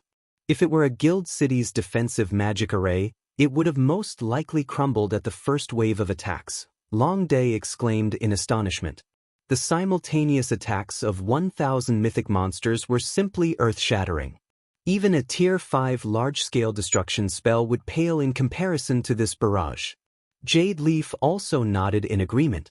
Even an NPC main city's defensive magic array would suffer tremendously before this combined attack, let alone a measly mobile fortress. However, when the attacks ended, 100 Ghosts' members and the players standing atop the mobile fortress's walls were all stunned. It's fine. At this time, not only were there no cracks on the defensive barrier, but the magic power oscillation from the barrier also remained frighteningly smooth and steady. It was evident that the faux Saint saboteurs' attacks failed to reach the barrier's defensive limit. Meanwhile, at the Fortress Lord's mansion, Fire Dance goggled in shock. Isn't this barrier a little too strong? She had a clear view of the defensive barrier's energy level right now. Let alone 1%, the barrier barely lost 0.1% of its mana reserves after the faux Saint saboteurs' first wave of attacks. Read latest chapters at Wuxia World. EU given a depletion rate of 0.1% per second, the faux Saint saboteurs would take 166 minutes to break the barrier.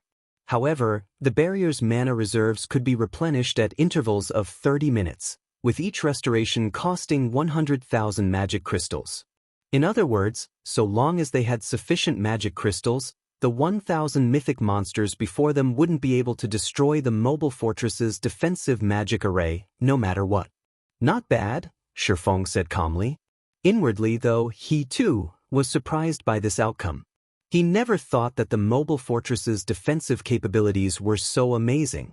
No wonder the mobile fortresses I saw in my previous life were capable of blocking the attacks of even Tier 5 players. The next moment, Feng turned to Fire Dance and said, "Have the ones below start testing the power of the magic elven cannons."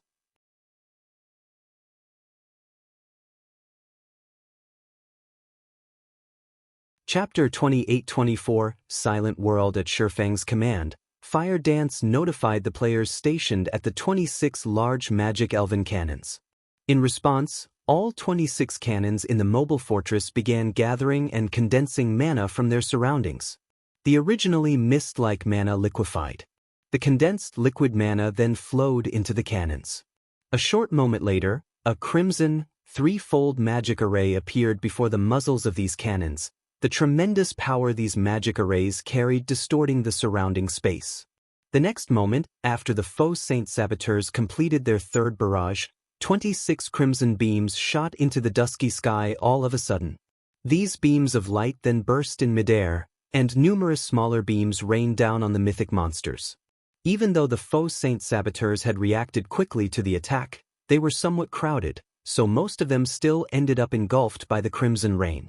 When the crimson rain ended, what entered everyone's eyes were the faux Saint Saboteurs' battered bodies. Every mythic monster that got caught under the red rain had burn marks mottling their bodies, with some even on fire. Meanwhile, the attacked faux Saint Saboteurs 7.3 billion HP fell below 5 billion, with some even having only around 4 billion HP remaining. Aren't those cannons a little too powerful? Unyielding Heart, who was commanding the battle from the wall, was astonished at this sudden turn of events. Normally, killing mythic monsters was a long and arduous process. Yet, the large elven magic cannons dealt over 200 million damage per attack. Moreover, their AoE covered at least an 800-yard radius. Had the faux Saint Saboteurs positioned themselves more closely together, just one volley from the 26 cannons might have been enough to reduce the HP of these mythic monsters to a critical level, and 2 volleys would be enough to wipe them out of existence. At this time, let alone the players inside the mobile fortress, even Lu Xinglua and Beast Emperor were thunderstruck. How is this possible? How can a fortress possess such strong offensive capabilities? Lu Xinglua felt his brain freezing when he saw that the faux Saint Saboteurs had lost a quarter of their HP from just one volley. He had seen fortresses before. He had also seen fortresses dealing with monster tides before. From what he had seen, fortresses indeed possessed incredible offensive capabilities. Even facing an army of 100,000 monsters and over a dozen mythic monsters, a fortress could easily emerge victorious within an hour. However, what was up with this mobile fortress in front of him? The mobile fortress's cannons had actually reaped a quarter of the faux Saint Saboteurs' HP with just one volley. In other words, just 4 cannon volleys would be enough to annihilate most of the saboteurs. At this time, even 100 Ghosts' members, who were watching the fun from afar, were shocked by this outcome. They never thought that the mobile fortress would possess such puissant offensive capabilities. Although they had the means to evade the attacks of these large magic elven cannons, just one mistake would mean an express trip to the afterlife for them. Only the ancient demonic serpent could possibly endure a blow from the cannons. Out of everyone on the battlefield, only Feng didn't find this outcome surprising. After all, the mobile fortress was a stronghold capable of resisting Tier 5 existences. If it didn't even have the ability to go up against a group of Tier 4 monsters, how could it go up against Tier 5 monsters? However, Feng's heart still ached after this volley. After all, the 26 shots fired cost 156,000 magic crystals in total. Converted to coins, that was 62,400 gold. While Feng was feeling distressed, Beast Emperor hurriedly gave out a command to the faux Saint Saboteurs. Spread out and attack from all directions. I refuse to believe they can fire those cannons without limit. The use of any strategic weapon in God's domain came at a great price. Given the effects of the large magic elven cannons, he doubted that Zero Wing could keep on firing those things forever. Following Beast Emperor's command, the faux Saint Saboteurs promptly scattered around the mobile fortress. Now, each cannon fire would hit several dozen saboteurs, at most, simultaneously. In this scenario, it would take several hundred shots from the cannons to annihilate all 1,000 saboteurs. Despite seeing this situation, Feng remained unfazed. Start the magic charging towers as well. Yes, sir.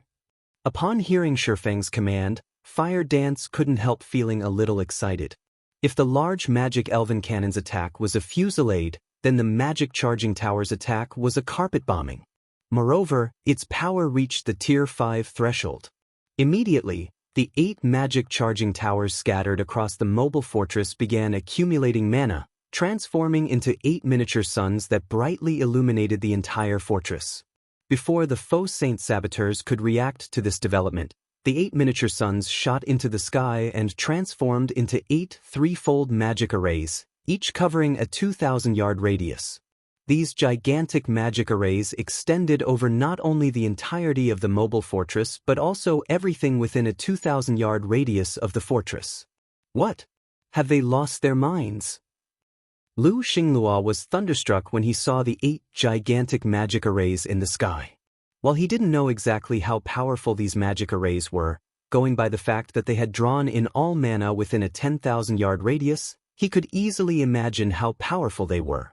However, these magic arrays didn't cover just the faux Saint Saboteurs. Even the mobile fortress itself lay within the magic array's AoE. By deploying these magic arrays, Zero Wing was basically saying it intended to die with the saboteurs. Run. All of you, run away. Read latest chapters at Wuxia World. EU seeing the 8 magic arrays panicked Beast Emperor into ordering the Faux Saint army to retreat because the Faux Saint saboteurs weren't the only ones caught within the magic array's AoE. The magic arrays also covered 1/3 of the Faux Saint army on the ground. For a time, the Faux Saint saboteurs in the air and the Faux Saint monsters on the ground all could be seen turning around and fleeing. However, the 8 magic arrays in the sky were simply too massive. Before any of the Faux Saint saboteurs could fly more than 1,000 yards away from the mobile fortress, a white light descended from the 8 magic arrays. The next moment, everything within a 2,000-yard radius of the mobile fortress transformed into a world of white, the appearance of this white world bringing silence to the entire battlefield. Meanwhile, this white pillar of light was clearly visible even from tens of thousands of yards away. What's happening over there? That place should be where the secret Covenant Tower is. We can see it all the way from Sky Spring City.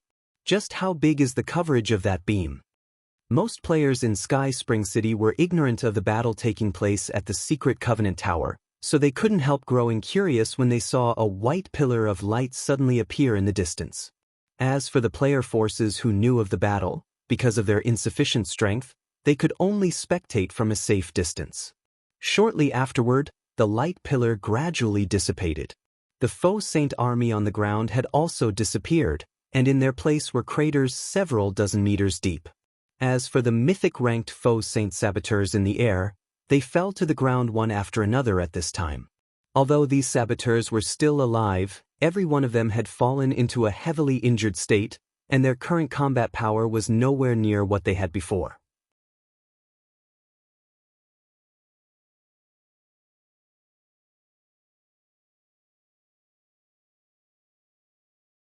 However, even if the ancient demonic serpent could survive the mobile fortress's heaven-defying blow, they, the Flying Mount's passengers, would most definitely be reduced to ashes. Not to mention, despite the mutually destructive blow, the mobile fortress's defensive barrier remained intact. Such being the case, even the ancient demonic serpent's strongest blow would only exhaust some of the barrier's energy reserves. After hesitating for some time, Wind Shadow announced, "We're retreating." The ancient demonic serpent was a Tier 4 legendary flying mount. Its strongest blow touched upon the threshold of Tier 5, an attack that even an advanced Guild City's defensive magic array couldn't withstand.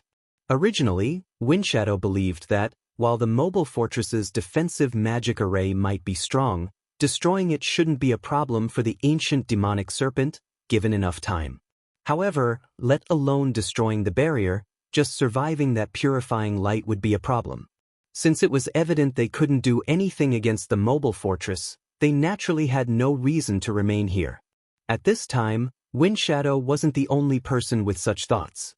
Beast Emperor similarly commanded his Faux Saint army to retreat immediately. After ordering a retreat, Beast Emperor looked at Lu Xingluo and said, "Let's go. There's no point in staying here anymore." Trying to clash with the mobile fortress now was simply suicidal. Their only choice was to retreat and figure out other options to deal with the fortress. Securing the secret Covenant Tower was also no longer possible. So long as the mobile fortress remained in the tower's vicinity, they couldn't do anything about the tower. "Lord Beast Emperor, don't you have any way at all? I've bet everything on you," Lu Xinglua said, looking at Beast Emperor with crazed eyes. Starlink had suffered a massive blow from the battle in Sky Spring City. He would be finished if he failed to secure the secret Covenant Tower as well. Xinglua, you might not be able to return to Starlink, but with the Starlink Corporation's financial strength, you can still follow me, Beast Emperor consoled. You've seen for yourself how quickly the Faux Saint army expands. It will only grow stronger from now on. Even that old undead backing, you won't be able to go up against the Faux Saint army in the future. As for Zero Wing, I will eventually erase its existence from God's domain. When Beast Emperor mentioned the name Zero Wing, his voice grew cold. If not for Zero Wing's interference, his army would have long since trampled over Starmoon Kingdom and the Black Dragon Empire. He wouldn't have had to resort to creating Saint's Hand, an organization filled with cunning opportunists, to help him. As for the losses he suffered this time, he didn't place much importance on them. After all, for his current self, Faux Saint monsters below mythic rank were incredibly easy to produce.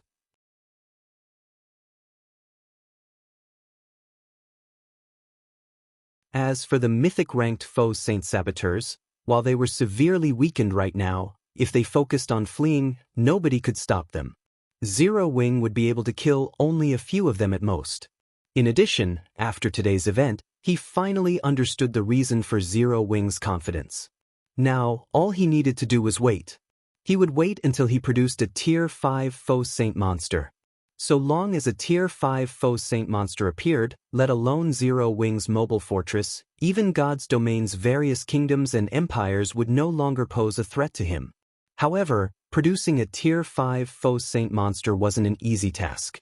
It required a large number of Tier 4 Faux Saint monsters to serve as a base, as well as a large amount of resources. Only after fulfilling these two conditions could he produce a Tier 5 Faux Saint monster. Meanwhile, Lu Xinglua, the heir of the Starlink Corporation, was the perfect cash cow to help him fulfill these requirements.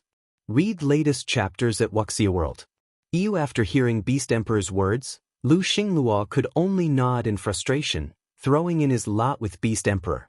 From today onward, he would stand against the players of God's domain and acquire the upper zone resources he needed from Beast Emperor. This was also Lu Xinglua's only option. Otherwise, let alone the position of Starlink's guild leader, he might even get replaced as the Starlink Corporation's heir. After all, there were still several reserve heirs in the corporation eagerly waiting to supplant him. Upon seeing the distant Darkfire Crow and ancient demonic serpent turning around and leaving, Fire Dance smiled and said, "Guild leader, it seems they plan to retreat." She found their enemy's decision to retreat reasonable. After all, anyone would lose the will to fight after witnessing that devastating blow. Unfortunately, they couldn't deal any additional damage to the Faux Saint army. Although the mobile fortress possessed incredible offensive capabilities, it had no means to seal its opponents in place. It would also be foolish to leave the safety of the fortress to pursue the Faux Saint monsters. This was most likely what Lu Xinglua and the others hoped to see the most. Leave? Since they're already here, then they shouldn't think of leaving. Feng smiled when he saw the retreating figures of Beast Emperor and 100 Ghosts' members. He then took out 3,000 mana stones he had synthesized beforehand and injected them into the core of the unsealed world mirror. An invisible ripple of energy immediately spread rapidly from the mobile fortress to the surroundings. A moment later, a dense layer of mist formed around the edges of the map of the secret Covenant Tower. If one looked at the map from the outside, the inside of the map would appear illusory, like it was completely isolated from the outside world.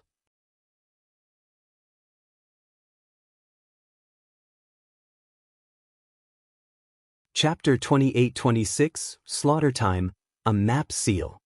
Lu Xinglua's complexion darkened when he saw the scenery in the distance blur.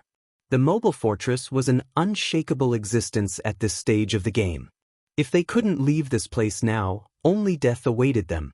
How ruthless of Black Flame. He's actually thinking of keeping all of us here? Looking at the dense mist enveloping the entire map, Beast Emperor sneered. However, he must be dreaming if he thinks he can stop us with such a wide seal. In God's domain, the larger the area a magic barrier covered, the weaker it would be. While the map-wide barrier Zero Wing deployed might seem spectacular, Only a fool would think that it could stop a force of 1,000 mythic-ranked faux Saint saboteurs. After saying so, Beast Emperor had a small number of saboteurs in relatively good condition move ahead of the army and fly straight toward the mist. Meanwhile, sharing similar thoughts with Beast Emperor, 100 Ghosts' members remained unfazed, even after seeing the whole map getting sealed. They calmly continued flying toward the map's border. Mobile Fortress, Fortress Lord's Mansion. Seeing the faux Saint army and 100 Ghosts members moving farther and farther away, Fire Dance couldn't help growing anxious. Guild leader, why don't we go after them? If we let them reach the barrier's edge, I'm afraid it'll become very difficult to keep them here. A barrier capable of sealing an entire map was indeed amazing. However, such an extensive barrier definitely couldn't rival the Mobile Fortress's barrier in terms of defensive capabilities. The seal would most likely break after a few attacks from the faux Saint monsters. Smiling, Feng shook his head and said, "No, let them run for a while longer. We'll first clean up the nearby faux Saint saboteurs. Have Unyielding Heart and Illusory Words start moving as well. Also, have the Elven Cannons keep an eye on the faux Saint army. If those monsters think of coming back, strike them down immediately." Other people might not understand the effects of the World Mirror, but he did. Including the 2 additional crystalline mirrors he had obtained after killing those 3 NPCs from the Secret Hand Association, he now had 6 of the 12 mirrors that made up the World Mirror. Although he still couldn't utilize many of the World Mirror's functions since it was incomplete, he could isolate an entire map. Even Tier 5 existences would have great difficulty breaking out of this isolated region. While the faux Saint army indeed possessed great numbers, the quality of its combatants was severely inadequate. It would need over an hour of continuous attacking to deplete the World Mirror's energy reserves. 1 hour was more than enough for Zero Wing to do a lot of things. Moreover, even if they couldn't finish off the faux Saint army within 1 hour, he could simply inject another 3,000 mana stones to replenish the World Mirror's energy. Unlike defensive magic arrays, the World Mirror did not have a cooldown for replenishing its energy reserves. The only trade-off was that once the World Mirror was activated, it would remain active until it exhausted all its energy. It couldn't be turned off midway the way defensive magic arrays could. Most importantly, he had expended a lot of magic crystals in this battle. If he couldn't earn some EXP from these faux Saint monsters, he would eat a huge loss. After all, no matter how many monsters the fortress's static defenses killed, none of the defenders inside the fortress would gain any EXP.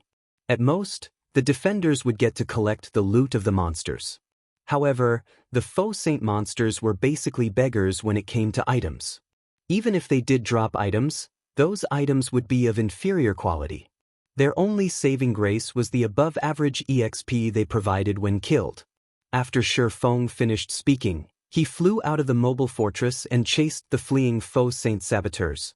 Although the incomplete World Mirror couldn't reduce the basic attributes of the hostile units trapped within it, it did reduce their movement speed and reaction speed. The movement speed of enemies flying in the air, in particular, was at least 60% slower. Furthermore, all of the faux Saint saboteurs had suffered heavy injuries, which meant their flying speed became incredibly slow. After Feng's departure, Fire Dance quickly carried out his commands before leaving the mobile fortress together with Violet Cloud. As for Lifeless Thorn and Solitary 9, the 2 of them had long since followed Feng out of the fortress. After all, mythic monsters were incredibly rare in the outside world. This was especially true for level 140+ mythic monsters. Now that the 1,000 faux Saint saboteurs before them were heavily injured, these mythic monsters were basically walking sacks of EXP. It would be a huge waste to let them get away. In less than 10 seconds, Feng caught up with a group of several dozen saboteurs. He immediately brandished the Light of Two Worlds. Lightning Edge. The next moment, a river of lightning washed over the area ahead of him and extended up to 500 yards away. Damages exceeding 100 million then began appearing above the saboteurs' heads one after another. After the skill's 7-second duration ended, the saboteurs that were originally at critical HPs crumbled into ashes. Subsequently, Feng's experience bar rose rapidly. In just 1 second, he broke through to level 142. Sometime later, his experience bar settled at 82% of level 142. The saboteurs were far more generous with EXP than the standard mythic monster. As for the 11 saboteurs that survived his attack, Feng used Formless Blade, a Tier 4 legacy skill he had spent 110 legacy skill points to learn on them. The next moment, the 13 sword lights the skill created transformed into innumerable shooting stars that struck down at the critically damaged saboteurs. Every one of these attacks dealt over 200 million damage to the mythic monsters, with critical hits dealing over 400 million damage, killing them on the spot. Immediately afterward, another bright glow enveloped Feng as he reached level 143.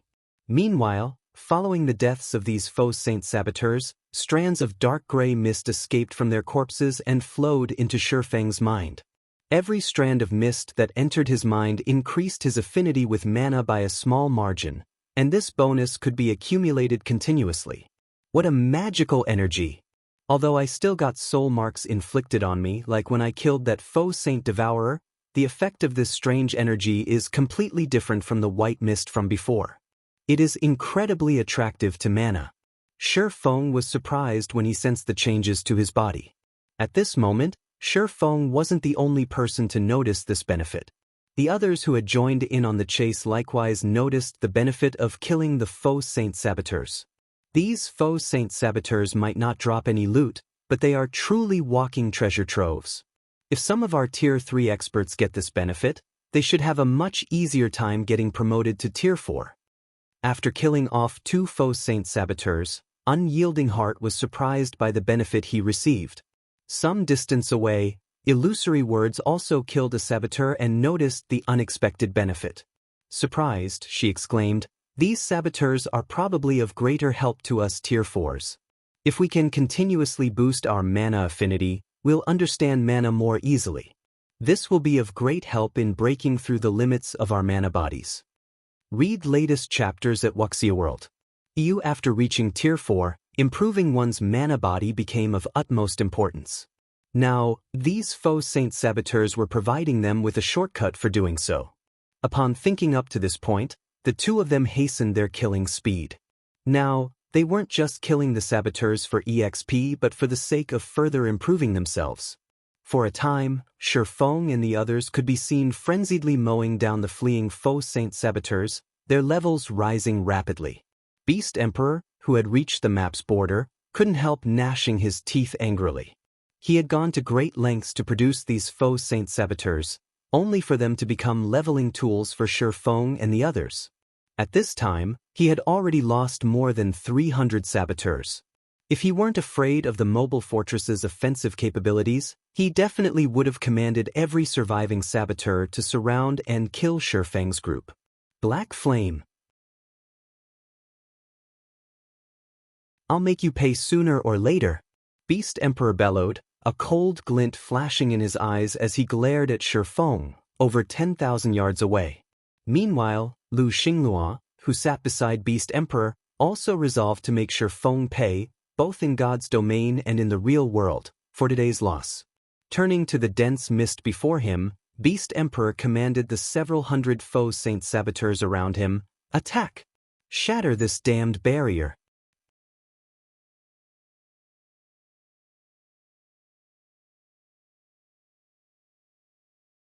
Chapter 28-27, Surrender and Death. Obeying Beast Emperor's command, several hundred faux saint saboteurs swung their weapons at the dense mist before them.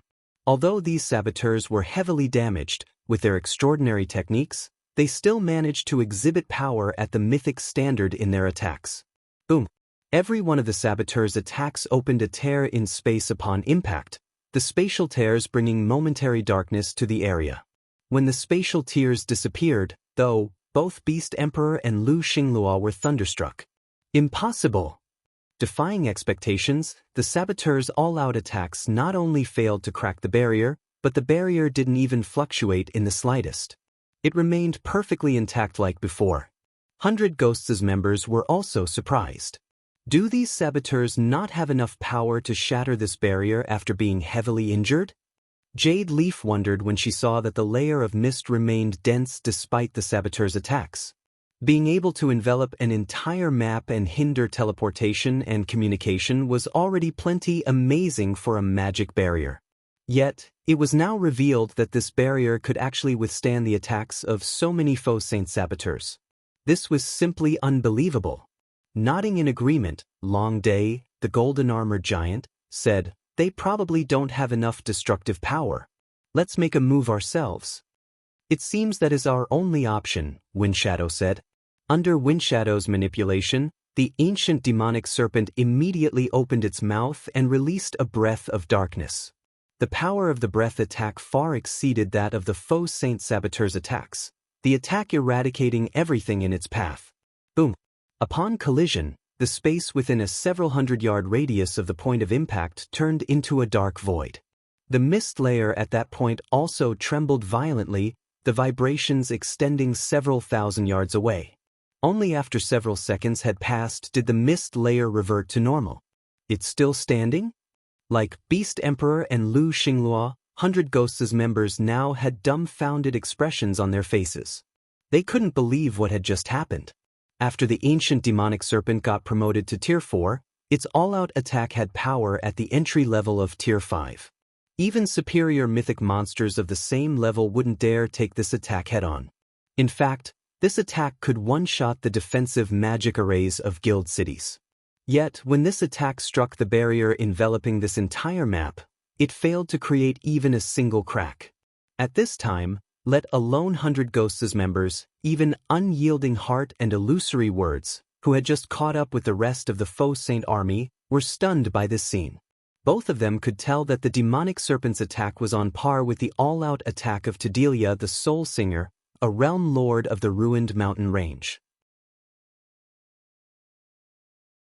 Nevertheless, the demonic serpent's attack had failed to break through the seemingly flimsy layer of mist surrounding the map. The strength of this magic barrier was simply unheard of. Since this magic barrier enveloped the entire map, its withstanding Tier 4 attacks was already unbelievable, all the more Tier 5 attacks. With the combination of this magic barrier and the mobile fortress, Zero Wing was most likely invincible in God's domain already. However, Beast Emperor and 100 Ghosts' members evidently had no intention of giving up. After snapping out of their daze, they promptly bombarded the mist layer in a frenzy.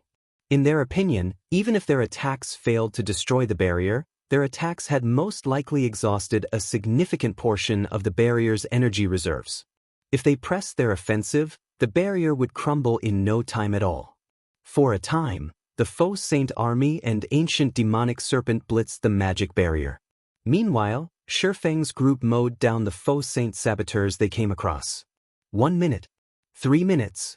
10 minutes. At this time, Feng's group had already killed over 600 saboteurs. From the EXP they gained, Feng had reached level 146, while Fire Dance, Violet Cloud, Unyielding Heart, and Illusory Words had reached level 141. Lifeless Thorn and Solitary 9 were now at level 143. When Feng and the others stood only 500 yards away from the Faux Saint army, Beast Emperor and 100 Ghosts' members finally snapped out of their trance and stopped assailing the barrier. They then looked at Feng's group and the distant mobile fortress warily. "It seems we meet again," Feng said, smiling as he looked at Beast Emperor and Windshadow. "Now, will you surrender quietly, or do you want me to send you on your way?" "Black Flame, don't get too full of yourself. My saboteurs have fully recovered already." Beast Emperor snarled as he glared at Feng. "Although I only have around 300 left, at this distance, killing you bunch won't be difficult." Beast Emperor's heart was practically bleeding from Feng's group killing nearly 700 of his Faux Saint saboteurs. If not for his fear of the mobile fortress, he would have long since had his Faux Saint army surround and kill Feng's group already. However, unlike Beast Emperor, Windshadow was exceptionally calm. "Greetings, Guild Leader Black Flame. I am Windshadow, an elder of 100 Ghosts." After taking a deep breath, Windshadow continued slowly, "100 Ghosts admits defeat this time. We are willing to pay ransom for our release and the release of Awakened Abyss." "Elder Windshadow?" Jade Leaf was taken aback by Windshadow's words. 100 Ghosts was different from the guilds of the main continent. Even the 5 great super guilds were of no significance to 100 Ghosts. Yet, their guild was admitting defeat to Zero Wing. Their guild would turn into a laughingstock for the main continent's various superpowers.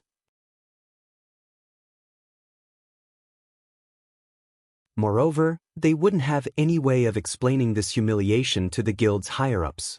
Beast Emperor and Lu Xinglua were also stunned by this situation. They never thought that Windshadow would surrender without hesitation. This would undoubtedly reduce their chances of defeating Zero Wing's forces.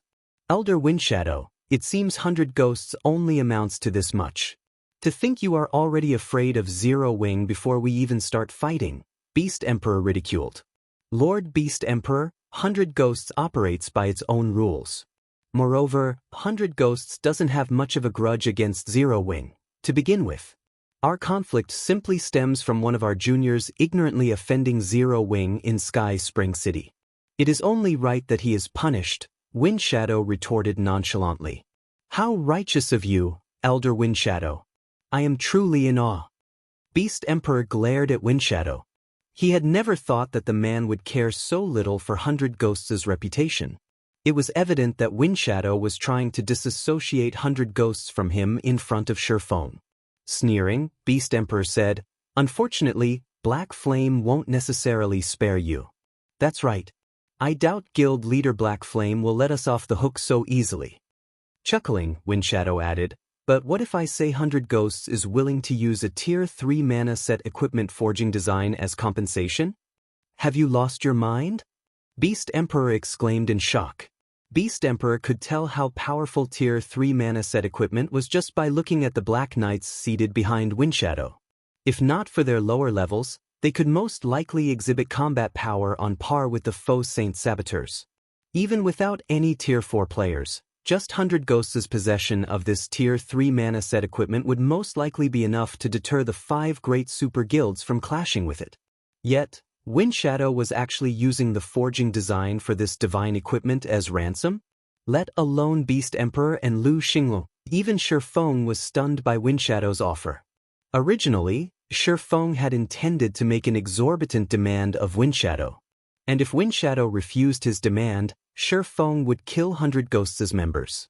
After all, now that he had the mobile fortress, nobody could threaten Zero Wing's existence.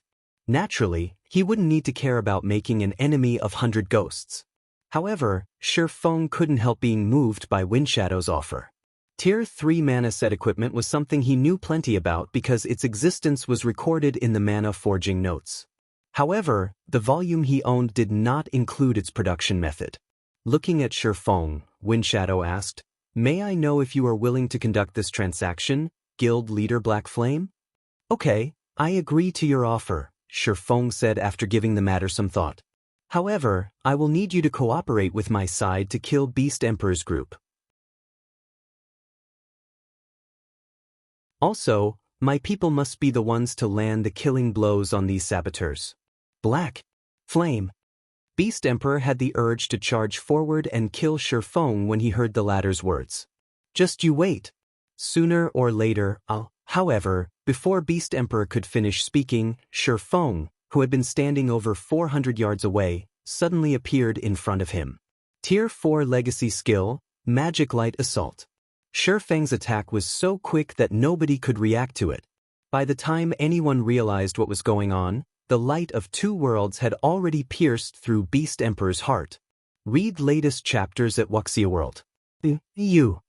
Beige Beast Emperor was stupefied when he saw the sword stabbed in his heart.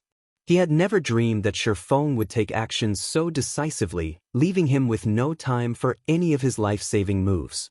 And worse, as he was losing all his HP to one attack, he noticed Feng holding a burning, pitch-black scroll.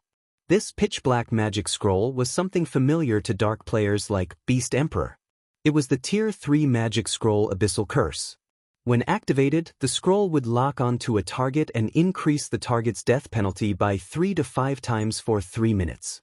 Lu Xinglua was dumbfounded at this scene. He never thought that Feng would have such a frightening move up his sleeve. He also never thought that Beast Emperor would die, just like that. The next moment, Feng drew his sword from Beast Emperor's corpse and picked up the 2 items the latter dropped. He then shifted his gaze to Lu Xingluo and smiled calmly. Guild leader Xingluo, it's time we settled our old debts.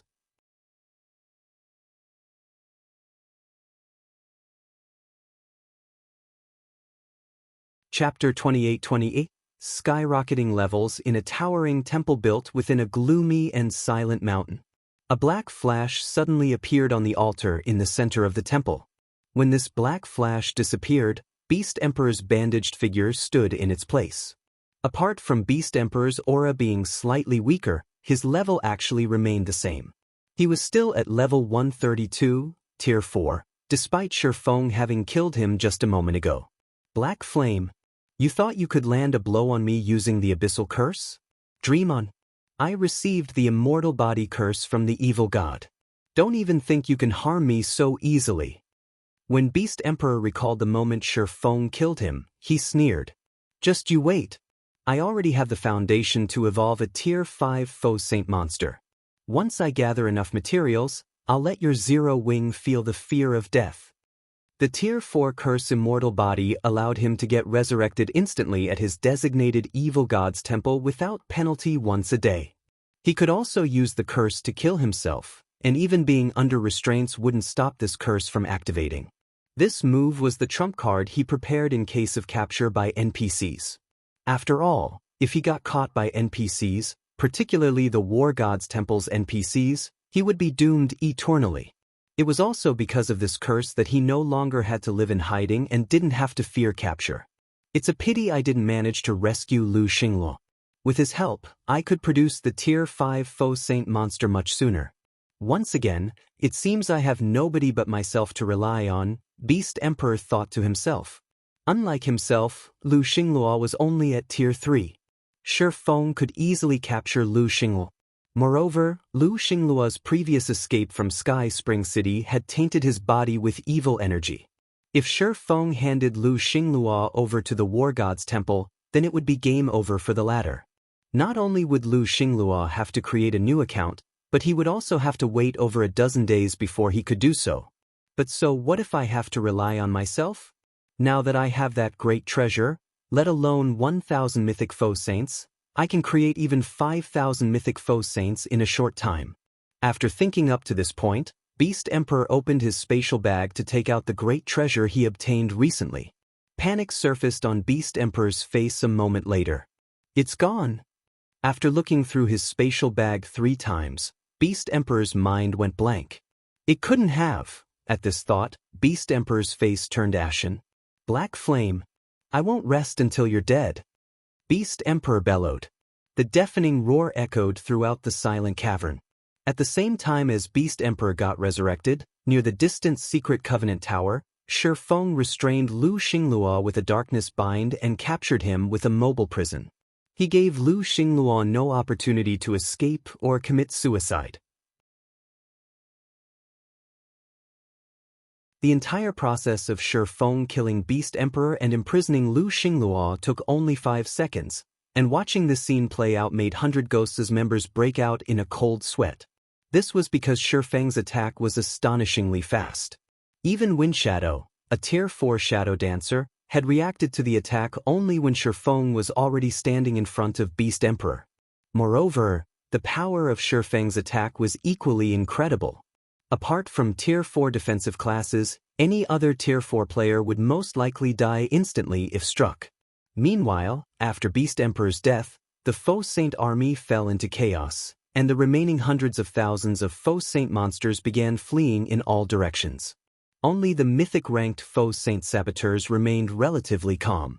Knowing that they couldn't break the barrier sealing the map, the 300-plus saboteurs promptly swarmed toward Feng's group in a last-ditch effort. Foolish resistance.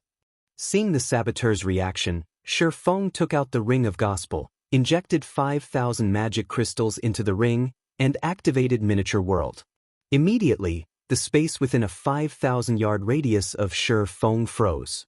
Simultaneously, a powerful pressure descended from the sky, increasing the weight of all faux saint monsters present and reducing their basic attributes and physique drastically.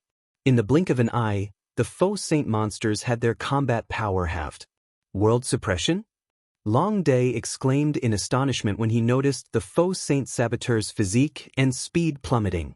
How many trump cards does this black flame have? Previously, he thought that the remaining 300+ faux saint saboteurs would still bring Zero Wing a lot of trouble.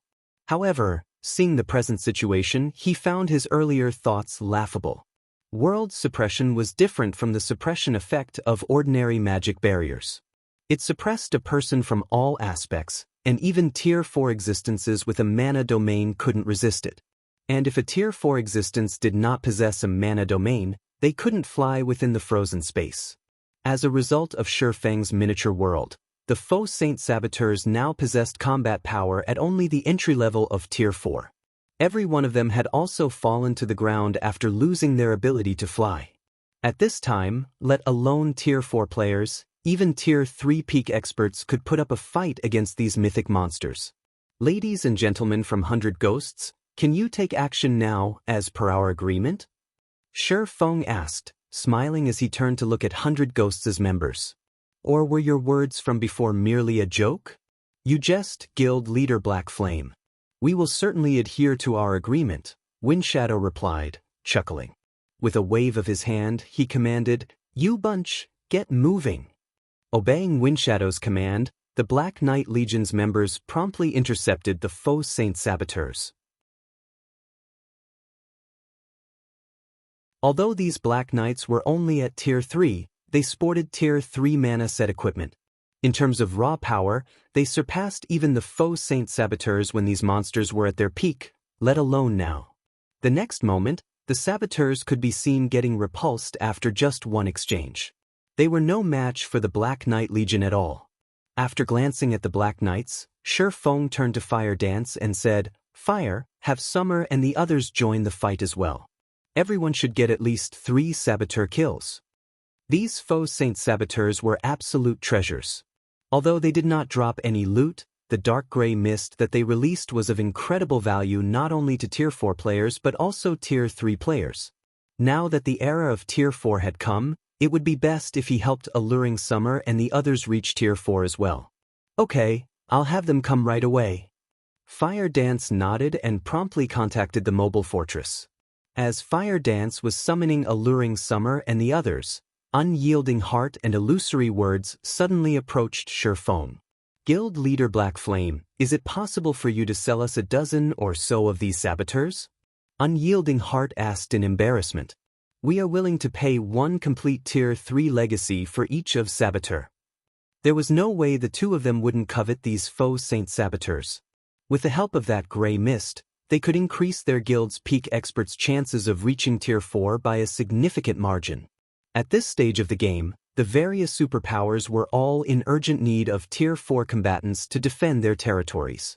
If their two guilds could gain a few more Tier 4 players within a short period, they would survive these difficult times much more easily. Looking at the embarrassed expressions of the two people before him, Feng chuckled and said, Say no more. Your guilds have sacrificed a lot in helping Zero Wing resist the superpowers. You can each take 30 saboteurs as compensation. I don't need you to pay anything for them. Truthfully, he felt very grateful to Unyielding Soul and Crimson Emperor. If not for the help of these two guilds, Zero Wing couldn't have held the secret Covenant Tower until he returned. Thus, he didn't mind giving away a few faux saint saboteurs. Not to mention, if the two super first-rate guilds grew stronger, they would be of much greater help to Zero Wing as well. Most importantly, Zero Wing didn't have that many Tier 3 players who could make use of the saboteur's gray mist. The gray mist could be described as icing on the cake. Like the crystal of souls and soul water, the gray mist was useful only to players with the potential to reach Tier 4. Meanwhile, there were fewer than 20 such players in the present Zero Wing. It also wouldn't serve any purpose to let these players gain more than 1 stack of the gray mist. The help they could gain for their promotion from 1 stack would be the same as what they could gain from multiple stacks. Hence, It would be much better to use the additional saboteurs to raise the levels of Fire Dance and the others instead. Read latest chapters at Wuxia World. Thank you, Guild Leader Black Flame. Unyielding heart and illusory words were jubilant upon hearing Feng's words. 60 saboteurs would be more than enough for their 2 guilds' peak experts. Subsequently, after around an hour of battle, Feng and the others annihilated the foe Saint army. By then, Feng's level had risen from 146 to 148, while Fire Dance and the other Tier 4 members of Zero Wing had risen to level 145. As for Alluring Summer and the other Zero Wing executives who were still stuck at Tier 3, they had risen to level 130 and above. Everyone had leveled up remarkably from this battle. After killing the foe Saint army, Windshadow handed a Tier 3 mana set equipment forging design to Feng as agreed. And after receiving the forging design, Feng released Awakened Abyss from Sky Spring City's prison and let 100 Ghosts' members leave intact once the World Mirror deactivated. With the end of the battle at the Secret Covenant Tower and the disappearance of the World Mirror, news of this battle spread like wildfire. You're tuning in to the Wang Lin's Journey YouTube channel.